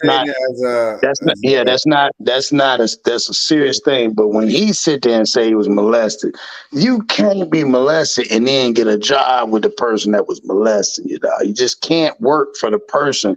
And never you kept going back when you 17, 18, 19, 20, 21, whatever. Like that shit, wow. You would think that you would want to like really hurt that person. Like you'll spend your life trying to murder somebody who done something like that to you once you reach adulthood. You know, if you have access to these things to be able to, you know, get back at that person. Facts. You know? So and then there's no way. Then he also said he has a message. So he also said he got on here and said, "Man, everybody know, dog. You know, I got a message. I just want to know what you think his message is." I thought his message was to expose Chester's, but that's not his message. Well, I think he felt like he got more popular, or I don't know, because that got him popular. Yes. Yeah. Facts. So, yeah, I don't know. I think just going left, I think he might have started really feeling himself too much. That's what I thought. And was too comfortable, you know what I mean? And didn't think that he could be stopped, so he didn't care who he disrespected or treated messed up. So, you know, I don't know. I haven't seen nothing from him in a long time, honestly. But you see that one. You see this one. Yeah. You heard this one. No, I ain't hear this right here. That's y'all playing. Right. You heard it now. You got it now. Got it now. Yeah. That's crazy. Like, now, when he first was going through the beef with Doggy Diamond, their little thing, I got the beginning of it, but I never got like this. And I started, you know, I was peeking in and out, like kind of listening. But once his channel went down, it was like I didn't have him on post notification no more. Like, anytime he ever went live, I knew he went live. But now it's like I don't know when he going live. Yeah, because he got another channel, and I mean, but it's crazy because that channel, I guess people don't follow him because, you know, it's doing numbers. I saw it the other day, and I don't even follow him from there, but I saw he do numbers, and I haven't seen him go live or nothing, so I don't know how he doing. I guess you just go with what works, because like what I can say from my experience, and to be, you know, 100% honest, when I was doing the Hassan Campbell content, yeah, it was fun. I felt like I was pushing my comedy out, but it wasn't the audience that I wanted. I wanted a comedy crowd. You know, that's why when I speak about Chris Rock, I speak about Jamie, these people, I come from that. You know, so I'm like, they identify with comedy, you know, so that it works perfect for me. And to be honest, like, on my mother, like, I made in March the most money I ever made on YouTube in 1 month ever in my entire life. I can believe it. Yeah. Almost, listen, and I will say it with no problem. Almost 6,000.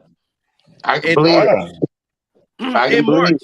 And this was from the Chris Rock, when Chris Rock did that Netflix special, and I started going viral, doing 246,000 views, shit like that, man. And then all and then they was monetizing all of it, putting the green on everything. And of course, I made sure my commercial ads went through the whole entire video. I don't leave a spot. Listen, when I saw my fucking, when I saw that the shit that I was making on that joint, I dropped my phone. I believe that shit. I said, but you remember, Jamil, I told you a long time ago, I said, Jamil, you used to always say, I know, big bro, and then I never forget, you told me, and this is what people don't realize, and I learned this game from you. I might as well tell people, you said, yo, I'm tired of them messing with me on my stuff. Sometimes my stuff is hit, sometimes it's not. And then you turn around and you said, you know what? You said, this what I'm gonna do. You said, this what I'm gonna do, Cross. What I'm gonna do is I'm gonna mess around and start doing shorts. And I was like, what you mean? You was already on that before you said, what I'm gonna do is I watch my stuff gonna go up. And I was like, huh? And you was like, yeah, I'm gonna start just doing shorts because they was playing with my money. That's what you told me. When they start doing that, but I noticed, like, on God, once I got out the beef sector and I started doing Hollywood gossip, that's when, and I always do it because I love it. But once I started seeing the money part, I said, oh, fuck, I gotta stay in this avenue. I don't even want to go back over. You know what I'm saying? So I got a question. Yeah. And this, hold on 1 second. Hold on. I want you to hear him with his Jamie Foxx thing. I just did that like an hour on this platform. Yeah. Good evening, everyone. Coming to bring you guys this unfortunate breaking news.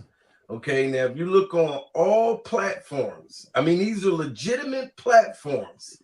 Okay, Comedy Hype News, Popcorn Planet, you know, salute to all these platforms. What is it? Dr. Drew. I just did a live. Fresh seafood for so much less. Just did a live the other night.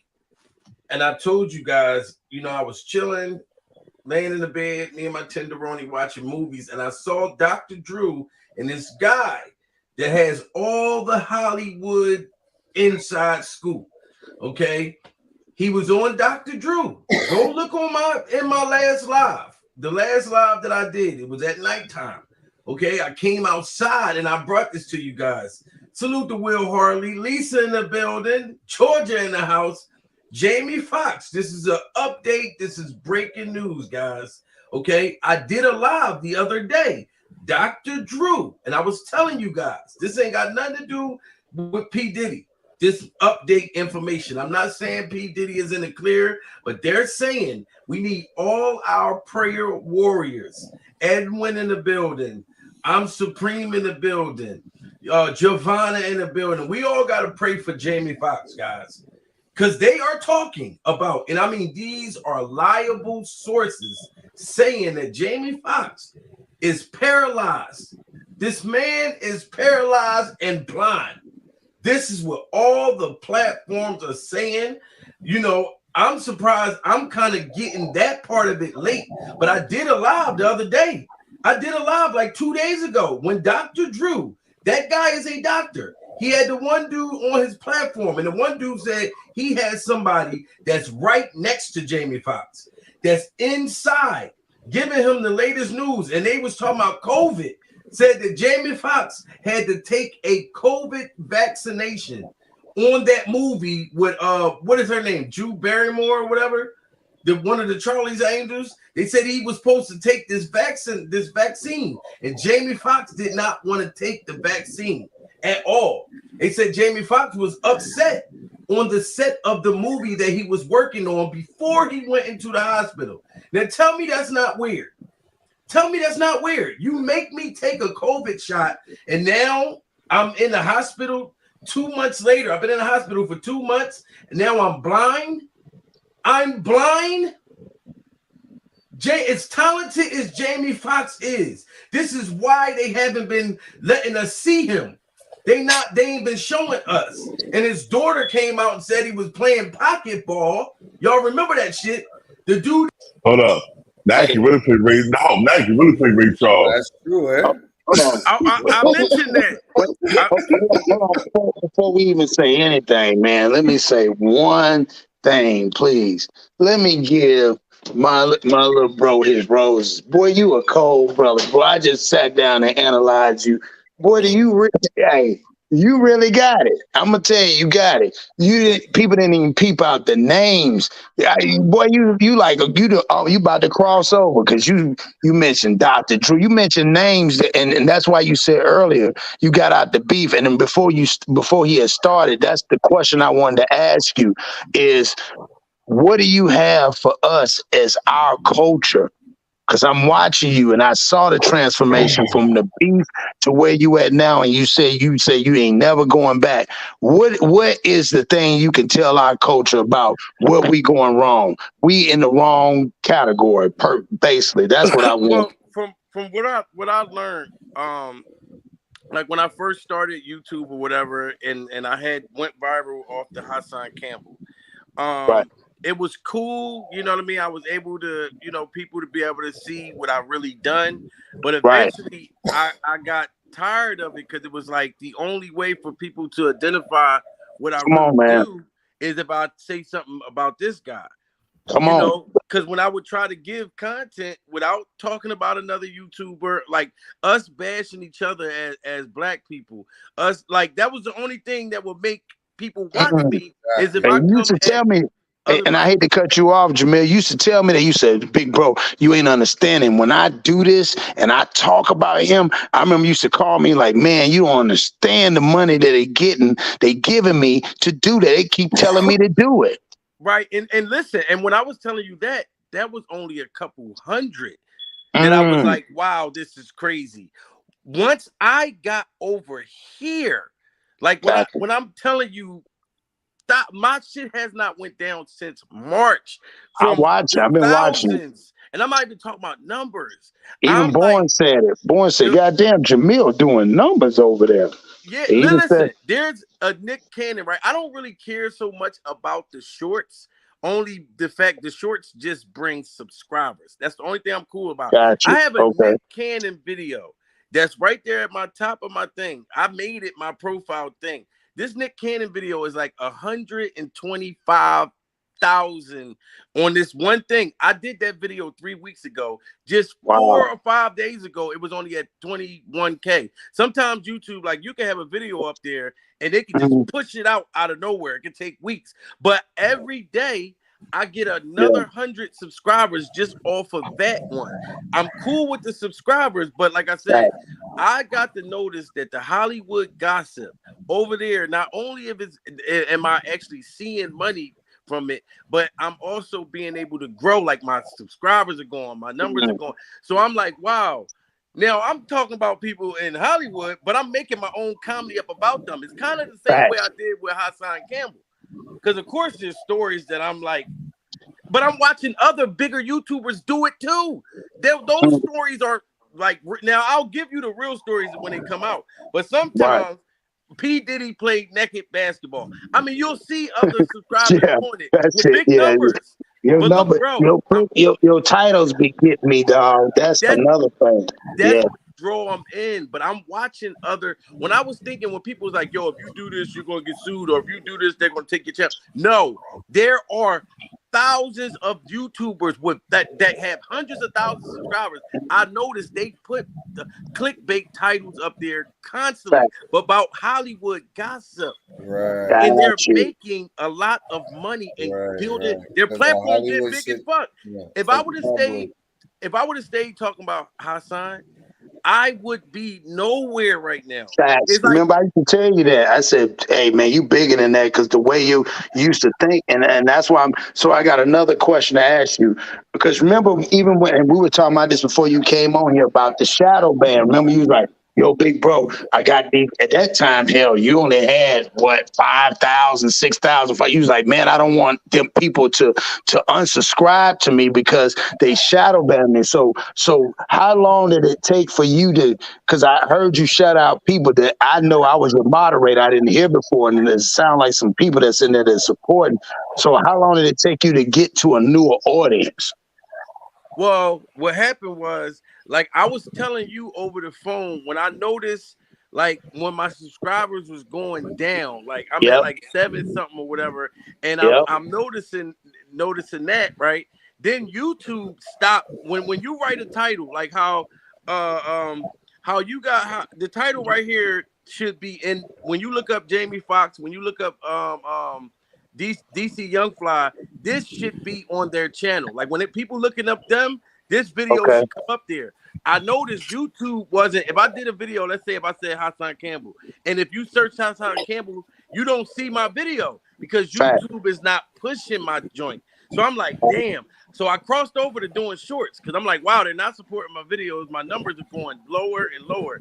And then out of nowhere, I saw since I know the history of stand-up, because I've been doing comedy all my life, I had reported on the Will Smith and Chris Rock Netflix special. I did a whole 2 hour and something live, and the dude from Popcorn Planet, he got like almost 500,000 subscribers. He shouted me out for playing his video. Wow. He shouted me out. Popcorn Planet, look him up. A huge platform. Yeah, I know what you're talking about. Yeah. White boy shouted me out for playing his video, reacting to his video, because I wasn't dissing him or nothing. I was kind of like just using it to do my thing, and he shouted it out, and then somehow that video ended up doing 246,000. Wow. Then next thing you know, I got a whole different fan base. I got people in their 60s, in their 50s, but they come from the stand-up from Richard days, Martin days, Eddie, the people that raised me. So like they understand me as a comedian. So I was like, I gotta stay over here. So that was the crossover happened with me. If you can even look at it through the numbers, back in February, all the way up, that's when I was like, no, I want to stay here. If you keep this shit the same way, it's only going to do the same type of, things. So, get a StreamYard, bro. Get a StreamYard. And I know Born about to keep going, but I just got one more question. So again, that goes back to me asking in our community. Really, we how can I put it? We assume the beef and us talking about this shit is what really sells. But in their eyes, or we're gonna say in the industry eyes, that's not what sells. They don't really give a fuck. They think that that's really the crumbs, like you said. That's the crumbs that they are feeding us until you tap in to where you can get the real bread. Right. And once I got to see that, because I'm like, yeah, if we just talk about each other and it's nothing. And then the people that I'm making laugh do it aren't the people. Like, I want the club owners of the comedy clubs. I want the dudes. These are the people I want to laugh and to support and be like, yo, this boy is nice. We got to get him on. You know what I mean? But at first, I was thinking I was speaking to them until I realized that it was just all about the drama, the beef. They just wanted us to tear each other apart. I was like, oh no, I got to get out of here. These are neighborhood people. I can make laugh from my neighborhood, but they not gonna get me to fuck nowhere. Real. So now, I'm proud of you, bro, because you figured the blue. I watched you because I kept watching you. I was like, any other time, like you said, people would come on there and hear that fuckery. I used to get mad at people, the cash apps. That's why I said now, where you at now, if you don't mind, like I said, I'm gonna call you because I want to do an interview now because what you saying now is what, and it's crazy because I watched you before I watched Born how to do this internet stuff. People don't know that. You know that, and I know that, right? And I've watched you grow. Like, it's crazy because I kept watching. I said, why his channel is growing through the roof, but he talking about some shit nobody is even talking about with this old J. And you kept riding. I said, man, he riding. Why keep riding out? But the numbers don't lie. So I said, he knows something. And I think one day I tried to call you, but you didn't answer. But I was like, okay, probably with his girl because he's always busy being with your girl, and I respect that.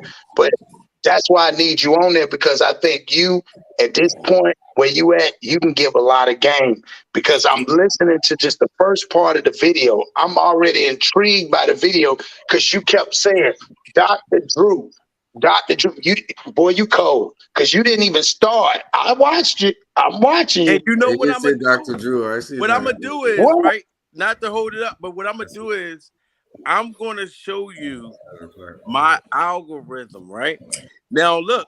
Tomorrow, like if you want to set this, do an interview. I want to do it tomorrow. I'm gonna call you when we get off here, and I'm gonna put your picture and stuff up, and we're gonna do it tomorrow. I need to because you're blowing my mind right now, boy. Because I know you. I used to tell you was bigger than that, and this ain't even the movies and the shit we talking about. I'm watching your blueprint. You actually cracked something that most people. Like you actually gonna turn into what's I'm talking about the black comedians that has amazing, not the Dave Chappelle's. What is it? The older comedians, the Corey Holcomb, and I'm trying to get up there where their joint is at. Yeah, like Corey Holcomb, the comedians. When you see the receipt, it's gonna blow your mind, but it'll make you understand. Like, look, I remember New Jersey. Listen. King of New Jersey, right? He was reporting. This was I don't know if it was the end of last year or something where he had like I'm talking about it was crazy, like a couple thousand in his chat, and like big numbers. I think he was I doing remember the them 100. days. I remember them days. Yeah, he was doing WAC 100. He was reporting on something, but the numbers, it was ridiculous, right? Now I learned. What I ended up learning with this, wherever the algorithm, when the algorithm push you somewhere, you gotta stay there until you connect to another algorithm. Like that's how I messed up. That's how I messed up. Yeah, you're right. That's deep, ain't it, though, Born? Because Born, I remember me and Born talk about offline. He was like, "Yo, when I stopped." Because I learned something in the YouTube world, 2 days and 2 or 3 days in the YouTube world, it's like damn near 6 months. Right. Yo, look, the video he just played that I did like let's say 2 hours ago on the Jamie Foxx, it's gonna have thousands by tomorrow. Listen, once you get connected into a algorithm, you stay in that algorithm. I don't give a damn how long you talk about the situation. Because look, let's say if I talk about something right now, let's say if I talk about Chris Brown, it's not going to do nothing. I'm not in Chris Brown's algorithm. It ain't going to do no. Only people going to watch is the certain people that just watch anything you do.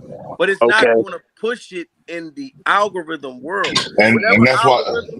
You connect to, like I said, I'm glad. That's why I fucked up. That's why I fucked King up. of New Jersey. I stopped doing the White 100 shit. I started trying to do different shit. His joint was crazy, but I realized when we do this, because I was trying to do the same thing, but I had to figure it out. Once I start swerving like this, just trying to put content on everything, it wasn't working. So I stick to now. I'll stick to what algorithm I'm in, and then I'll do different shorts for new subscribers. I'll do different shorts that's booming, but I won't do a whole show because you're gonna look and be like, damn, I got 5,000 off of this, but then only 600 people saw this. Only because you're not in that algorithm of that 600 joint. So so I like the way you said that. So for people, say for instance, you did use Chris Brown, for example. So say for instance, somebody, when you say you're not in Chris Brown's algorithm, is there a certain number of videos you would have to do in order to get into the algorithm, or you just leave that alone? You're going to know when you are in a algorithm and YouTube is supporting and YouTube pushing it. When you see the numbers, when you just get a big number like out of nowhere on something, you're going to know, like, yo, stay right there, stay in that field. Just like when I, like, let's say for instance, if I say something about P. Diddy, I know that I'm gonna do some numbers. It's gonna be over 1,000 for sure. If I say something about Jamie, over 1,000. If I say something about Will, if I say something about Chris, if I say something about Jada, if I say something about Jaden, I know these algorithms, I'm in them. But like Tina Turner, I did a report on her death. That was huge, but I only did 1,200. Right. You know, and it took a while for that 1,200 to come because I wasn't in her algorithm. I'm gonna have to talk to you more. You know me, be a big bro. I have to talk to you more offline. But I got another question so you can get game to people. Listen to this. So I like the way you said it. So say for instance, somebody puts a short up, right? And the short does, and you just pull a clip from somewhere, right? And it's about let's say a Nipsey Hussle, right? A quote Nipsey say, and you get 2,000 views off that short. Do you make a video or live about that because is that the algorithm you're speaking on, or is that two different algorithms? You got what you get like 20,000, 30,000 views off that one short. You get like 20,000, 30,000 views like short. Then you do a full show on that shit. There you go. Because I was gonna say the 2,000, the 1,000, the 2,500. Those are like normal for like shorts that are popular situations. Okay, so I'm gonna tell y'all this because it's crazy. Because so you know when it suppose it was the Lil Wayne, I can say it now, the Lil Wayne diss song, right? So the Lil Wayne supposedly towards Glorilla was the diss song. My short, if y'all go on my channel, my short did 700. That short, I mean that reel did 750K. Wow. I would have went with it if it did something crazy. If it do a crazy number like he just said, King of New Jersey. If it do a crazy number, I'm gonna run. You know what I mean? That's the only way I'm gonna do that though. If that's the kind of reaction. With that, Cross. For real. Yeah. The you should have because been the around that. algorithm is very important. The algorithm can kind of mess up your self-esteem because you could be like, whoa, this was a great show, and they won't push it. And you'll be thinking it's you. It's not you. It's the algorithm, man. I mean, I used to hear people talk about that. Even Hassan, I used to hear him say it. I never really understood it until I got to see the difference, you know. And then once I'm able to present the receipts to you, you will be like, I mean, I know you take my word, but when you see that shit, but no, you know what's so wild? No, the reason why I'm saying that is because like this weekend, right? I was with Black Rambo. I was with, shout out to CW and Dewberry. I was with them in Atlanta this weekend. I saw you. And it was crazy because I watched them as far as this internet thing. And what was weird, I ain't gonna lie, dog, and I ain't gonna give out there all again. It was when they went live or they did something, it was very unorthodox. It wasn't like what everybody else does. And they went live at certain times, and I was just tripping off how they were jumping on the algorithm, but it wasn't like, you see what I'm saying? It wasn't like a routine like everybody else does. It was really off, but they were jumping in it. And like you said, now it makes sense because they know their lane. It's not about really the time. You know, when they show you on the And trend. you probably ready to cuss me out because I ain't eating yet. Yeah, I just think that's just crazy, dog. So no, you giving good game right now, Jamil. It's messing Yeah, me up. see, and Charleston know how to work the algorithm. I'm telling you, like, even when me and him met, like I told you, like everything with me and him for me was always just comedy. I never came actually before Hassan Campbell. My first person that I made comedic videos about was Charleston, but I didn't go viral until I came out and said Hassan Campbell braided hair in Rikers Island. Right. You know what I'm Salute saying? out there. That's what worked, and that's there. what was working for me. But now it's like, man, I'm looking at it more. It's business now. It's a business. Like right now, we're on King of New Jersey's platform. This is his business. He's the product, and everything that he puts, even on your platform, we are the product. You know what I'm saying? Like so. Like I said, whatever you see working from what I learned, because now I got YouTubers that I never even heard of. Like even when Popcorn Planet reached out to me, thanking me for playing his video. I'm like, this dude got that's 500,000. wild. And once I saw that, man, I'm like, even right now, just for the month of what was that? Just May, I got 3,500 new subscribers in that 1 month. Yeah, then I a saw month that. before that, like 7, man, the numbers is crazy. Yeah, you in the 20. Yeah, said, you in the 20. You in the 20s now. That's what me and Bourne said. Like, damn, he said, man, Jamil, damn, that 26,000. I was like, yeah, he getting crazy almost numbers. 22K, and that is like I said, only because I changed my thing. Like I got over, like, okay, I did this long enough. It's not working anymore. I got to cross over. How can I get my real talent out there? And I was able to get in there through comedy. So I want to stay there for people to be able to identify me for There we what go. I really do. 21.6 thousand K subscribers. And I had more subscribers than him 2 months ago. Exactly. Just a couple months ago. Literally. Yeah. Hey, click on the arrow where it started, where he see where he started at and Jamil's total views. Oh yeah. Listen, I created this channel 2020, but I didn't start posting videos until 2021. January. Yeah, I know, but it'll tell like but far go as to like about. Go to about, and it'll tell you how many views on that joint. Should be like 3 million. 3,339,878. That's crazy. I remember Jamil used to stress. He's like, man, damn, I can't get up. I'm losing my people and stuff. I said, yo, bro, I think you need to be bigger than that. He was like, yeah, but I'm glad you figured it out. But what you did was you figured it out from a way where, because you used to always tell me about that green check. You said, bro, the green check, anytime you put this in there, this, and this, and this, and this. And then I couldn't understand that. But now I get what you're saying. So now you don't even think about the green check now. I also learned the hard way. That's another thing. When you come into YouTube and you really don't know, and you seeing, okay, if I do this, this will get me views. You don't know. You got to learn the hard way. Like I went out. I was just known last year for being drunk, kissing a white man, and I think I liked it. Yeah, that was crazy. So look, but I look at that now. I can see the comedy SV in Twins that. in the building. Salute. Like my audience now. My audience now is a total different audience. Oh yeah, like you said, I got 3 million views too. 3,105,216 views.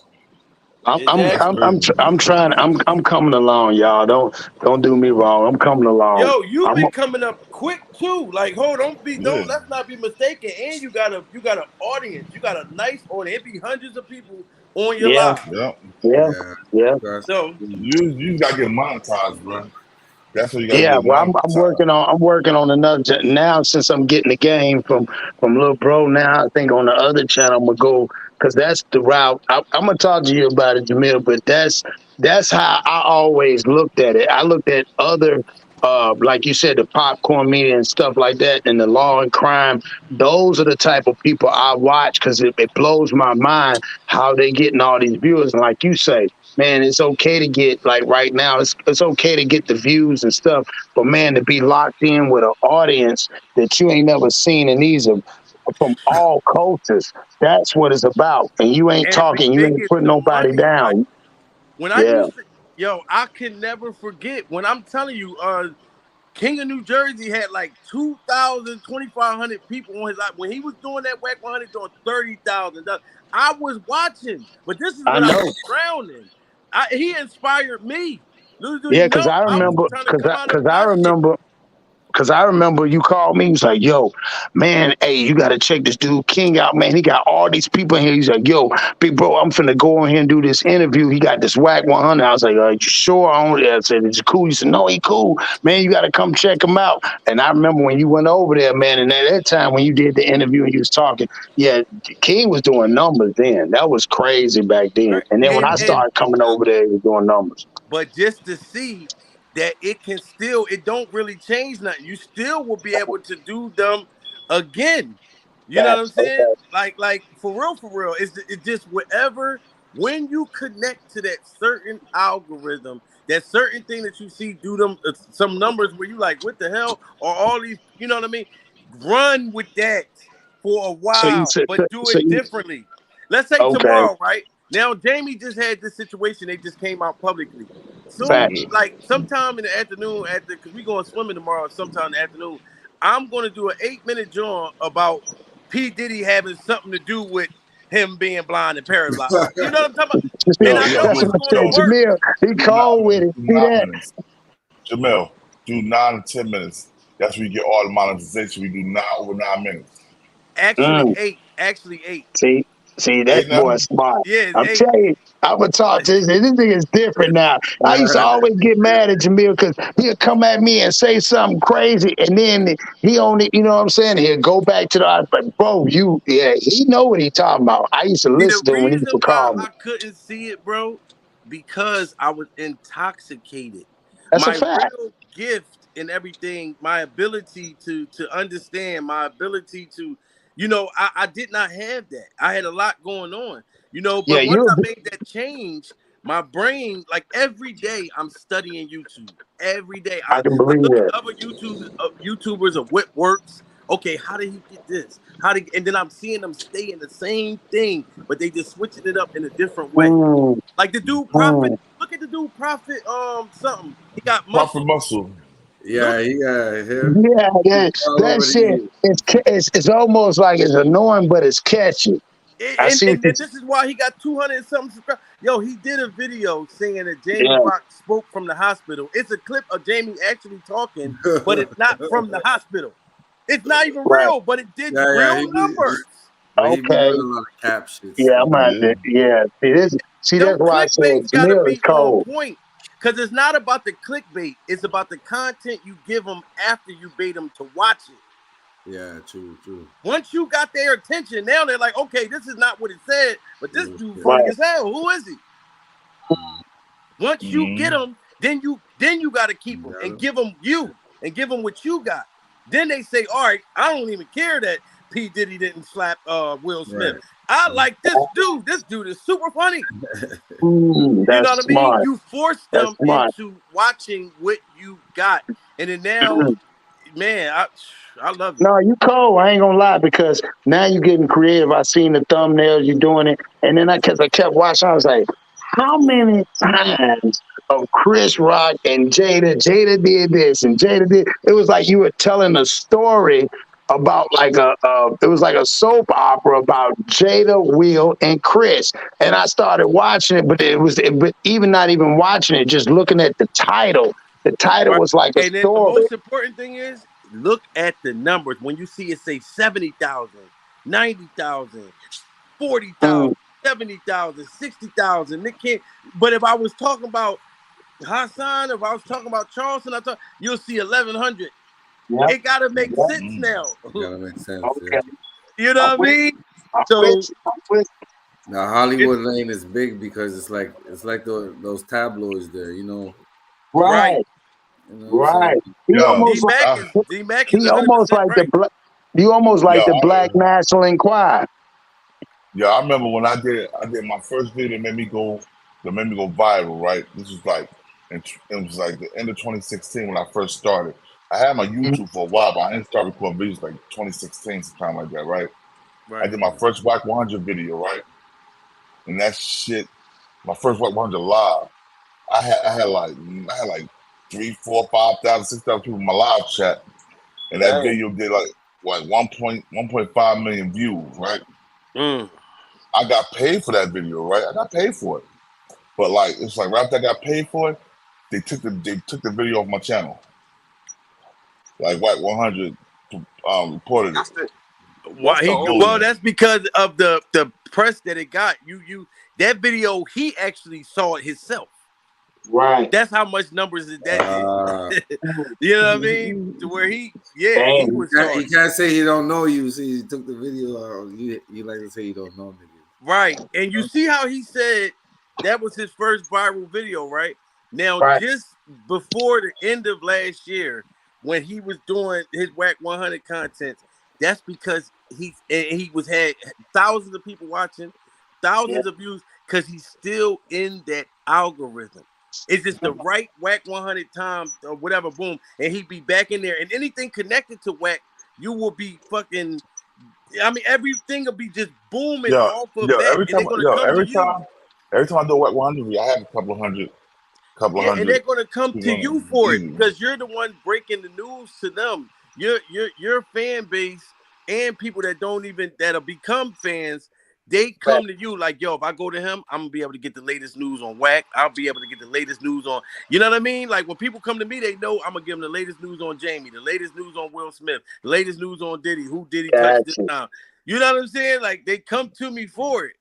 You know, so that's why I can wake up in the morning and say Jaden Smith said that P. Diddy got him pregnant like R. Kelly, or he peed on him like R. Kelly. I can say these things. People gonna come. Look at some of the titles you say, man. P. Diddy fucked around and got Jada pregnant, and Will Smith want to kill her. I'm like, what the fuck? Yo, and you know the difference, bro, that I learned? The people that I see that are bigger YouTubers that use that say stuff that's not really true, and they do clickbait. They use the videos. They use videos like clips of stuff. Me, I actually just tell a whole complete story. Yes. They'll clickbait with the title, but they use clips of Jamie hanging with P. Diddy, or you know what I mean. They use clips and it's not really real. I will tell you a complete whole story. Like you sitting outside the house and you talking to your uncle, and y'all chopping it up, and he even came up with a crazy ass story about how he used to walk in the snow and shit like that. Yo, Shut Up and React TV. I gotta say salute to that brother. He reached out to me on Instagram like a week ago and was like, Jamil, them stories that you doing, dude, you keep them up. You gonna mess around and end up with 1 million subscribers. He said, you will. That is, and I'm like, yo. So do you think somebody like Praz, that whole Praz thing, that wasn't worth talking about, or it's like you said, that's not your algorithm? Praz? Who's Praz? You didn't hear about from the Fuji? Yeah, I did a short on that. I saw that. Yeah, but once I know that it's not going to give me the same reaction because I'm not in that algorithm, I won't do a whole show just you know what I mean, for nothing, because I wanted to get me somewhere. Even if it's 1 subscriber you gain from a show, that's still a lot. You know what I'm saying? Like, but it has to make sense. Like, you know what I'm saying? Like, if you see me do 10,000 views and then the next video you see I only did 300, that doesn't make sense. But I found out how to prevent that, because I'll delete the video if it don't match the numbers before that. You know what I'm saying? I'll get Yeah, rid of it. Jamil known he notorious for back in the day. He'll do a live back then. He didn't give a damn if you cashed it. As long as you cashed apped him, once you cash apped him, he go live, it's deleted. He go on to the next one. He never did that. He do that. He was known. He was notorious. I'm like, damn, Jamil, what that was a good one. He said, man, I deleted that shit. I don't want that shit. I got the cash app. I got the money. I'm good. And I never understood that, but that's why I respect you, because everything been about the business and the numbers. So basically what you're saying is when you do a short, is the short the follow-up to your live? I don't want you to give all your game out, but I'm just saying. So usually the shortcut, like today I did a short, but I didn't even put it out yet. About Little Boosie saying he was gonna pay $1,000 on Vlad TV to the guys who jumped 6ix9ine.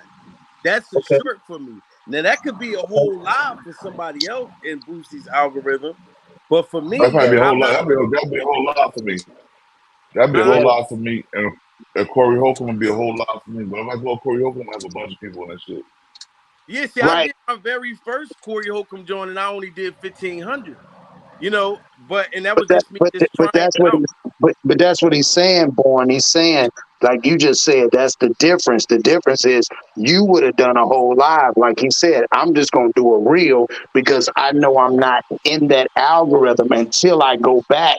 And if it gets in there, then I ride the wave. But other than that, I wouldn't, like he's saying, he wouldn't waste the whole show on just doing that. Right. And like I said, bro, because I'm with you. definitely You're supposed giving to be game watching. right now. You're giving game. I'm supposed to be watching this movie right now, and I know she probably like, "What is you doing?" Yeah, go ahead, Jamil. We'll definitely talk. But we definitely gonna talk, right, bro? Like real rap, because I want to No, come tomorrow. up, do the show. I want to listen. We're gonna do it tomorrow. We're gonna do it tomorrow. You go ahead and do your thing. I'm gonna call you. What time you want me to call you in the morning? Anytime after 11, because I got an appointment at 10:45. It's just a phone. Okay. All right, cool. And you're an hour ahead of me anyway. So yeah, so I'll do it. We'll do it like about 1:30, something like that. Because these are some good ass questions, and I hate to hold you up, but man, you just gave me you gave your big bro a whole lot of game because I never looked at it like that. Because I want to give advice from what I've seen, but I also, like I said, what I'm going to show you, I want to present the receipts, and I'm gonna send New Jersey King too, just for him to see. Like, you know, I know y'all take my word, but King coming over there tomorrow. We're gonna do it tomorrow, and then on top of that, just send me just the screenshots of all your stuff, and then we're gonna present that. I'll put it on there, and we'll present it from there. Bro, I'll put it in the slideshow. It's crazy. I was like, I cannot go left. You know what I mean? Like, it's cool, like, to do certain little things, but like I said, once you connect to a certain algorithm, it's kind of about let's stick in this joint because this is what worked for me. So you know what I mean. But I appreciate y'all for having me. You know what I'm saying? Man, I appreciate you, little bro. You already know, man. Like you gave us some gems. You don't even realize you gave us 1,000 gems tonight. As far as us as a culture, as men, and you said a lot. You said you said we don't need to be putting each other down, and there's a lot more money out there we can get if we focus on the others. To go, like the old saying is, go get the money across the railroad tracks, and that's what you're doing. You one of them niggas that went across the railroad tracks, and you coming back telling us. That's when we supposed to have real conversations. Right, no doubt. You brothers was there for me when I would come to the platform crazy. Yeah. If I was able to come giving a crazy foolishness, then I want to be able to come when I'm standing tall and being able to give something better than that. And y'all still accepted me which way. So that's a blessing. Yeah. No, man, you're a blessing. Appreciate you, Jamil. Thanks, guys. I've been here like 3.5 hours, right? So we about to we about to take I know, King. That was deep. That was good. This is probably the best joke I could have saw right here. This is tight. It was worth it. All right, y'all. All right, I'm about to. Salute, bro. All right. So.